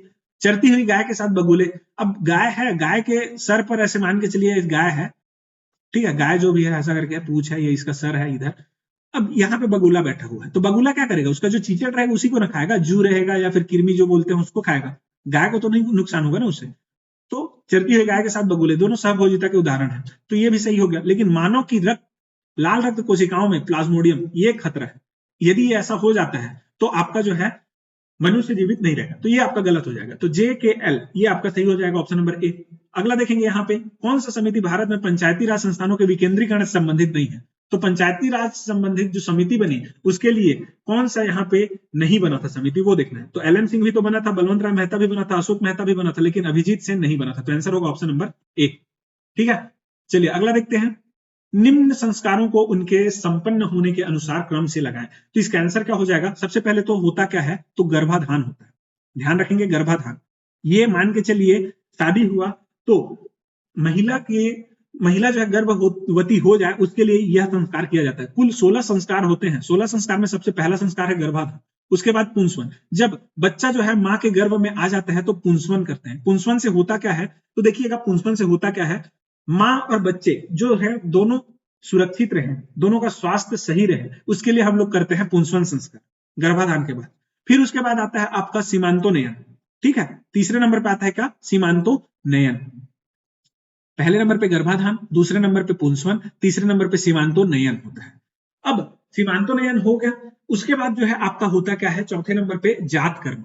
जैसे कि क्या होता है, छठी वगैरह होता है कि नहीं, जो छूत रहता है उसको हटाते हैं, तो वही है ये जात कर्म, ऐसे आप लोग मान सकते हैं। तो चौथे नंबर पे आएगा। पांचवें नंबर पे नामकरण। नामकरण कुछ दिन बाद होता है, ना कि छठी के दिन ऐसे ही नहीं करते, पहले छठी होता है, जो भी अशुद्धि मानते हैं वो शुद्धि करते हैं, उसको शुद्धिकरण होता है, उसके बाद आपका नामकरण होता है। तो ऐसे जब आप लोग जमाएंगे तो इसका आंसर आ जाएगा ऑप्शन नंबर ए। ठीक है, चलिए अगला देखेंगे। 1857 के क्रांति का नेतृत्व कौन किन स्थानों से कर रहे थे। तो देखिए कानपुर से कौन कर रहे थे, सबसे पहले जो आसान है उसको मिलाइए। तो झांसी से आपकी रानी लक्ष्मीबाई, लखनऊ से आपकी बेगम हजरत महल, ठीक है, कानपुर से नाना साहेब कर रहे थे, और दिल्ली से कर रहे थे बहादुर शाह जफर, जो कि आपके मुगल वंश के शासक थे। तो देखिए ये हो गया। ऐसा आप लोग जब इसको मिलान करेंगे तो आंसर हो जाएगा ऑप्शन नंबर डी, 99 का। 100 नंबर देखेंगे यहाँ पे, छत्तीसगढ़ में निम्नलिखित की स्थापना, प्रकाशन या शुरुआत को कालानुक्रम में व्यवस्थित करें। देखिए छत्तीसगढ़ मित्र माधवराव सप्रे जी के द्वारा अखबार 1900 में आया था, 1903 में बंद भी हो गया था। जामुल 1965 में बना था। ठीक है, 1965 कहने से आपका कौन सा आ जाता है यहाँ पे, आपका ये हो जाएगा तीसरा या चौथा पंचवर्षीय योजना। ठीक है, फिर उसके बाद हम लोग देखते हैं तीसरा है। ठीक है, तीसरा। उसके बाद देखेंगे इंदिरा कला विश्वविद्यालय। तो ये आपका आता है कब, 1956 में। 1956 में आपका इंदिरा कला विश्वविद्यालय जो खैरागढ़ में है, संगीत विश्वविद्यालय, उसकी स्थापना की गई थी। फिर महंत घासीदास स्मारक संग्रहालय, ये कब आया था, तो 1875 में आया। इसको 1875 में इसकी स्थापना की गई थी। और रायपुर में जो दूरदर्शन केंद्र है उसको 1977 में स्थापित किया गया था। इस हिसाब से आप लोग जमाएंगे तो एन सबसे पहले आएगा कि नहीं, कालक्रम में जमाना है तो एन सबसे पहले देखिए 2 में है। उसके बाद आपका देखेंगे यहाँ पे कौन सा आ जाएगा, एन के बाद में आपका 1875 के बाद सबसे पहला कौन सा है, 1900, तो के आएगा, एन के बाद के, तो एन 2 में है, के इसमें है, तो ऑप्शन नंबर सी इसका आंसर हो जाएगा। तो ये थे आज के आपके 1 से लेकर के 100 सभी प्रश्नों के हल सहित उत्तर। यदि आपको किसी भी क्वेश्चन में डाउट है तो आप लोग कमेंट सेक्शन में जरूर से बताइएगा। जितना हम लोग यहाँ पे बताए हैं आपको पूरा ऑथेंटिक बताए हैं, और जितना भी सॉल्यूशन बताए हैं वो भी आपको सही बताए हैं। तो आपका कितना नंबर आ रहा है आप लोग कमेंट सेक्शन में बिल्कुल बताइएगा। ये जो आपका पेपर था ये एकदम इजी तो नहीं था, लेकिन हाँ मॉडरेट था, बोल सकते हैं लेंथी था। ठीक है, इसमें जो मैथ पोर्शन था वो थोड़ा लेंथी था, क्वेश्चन थोड़ा क्या था, मीडियम था, लेकिन लेंथी था। तो इसलिए यहाँ पे हो सकता है बहुत लोगों को क्वेश्चन पेपर टफ लगा हो। कट ऑफ उतना ज्यादा नहीं जाएगा, आप लोग टेंशन मत लीजिए। तो ये था आज का वीडियो। यदि पसंद आया हो तो वीडियो को लाइक करें, अपने दोस्तों में इसे शेयर करें, और हमारे चैनल को सब्सक्राइब कर लें। धन्यवाद।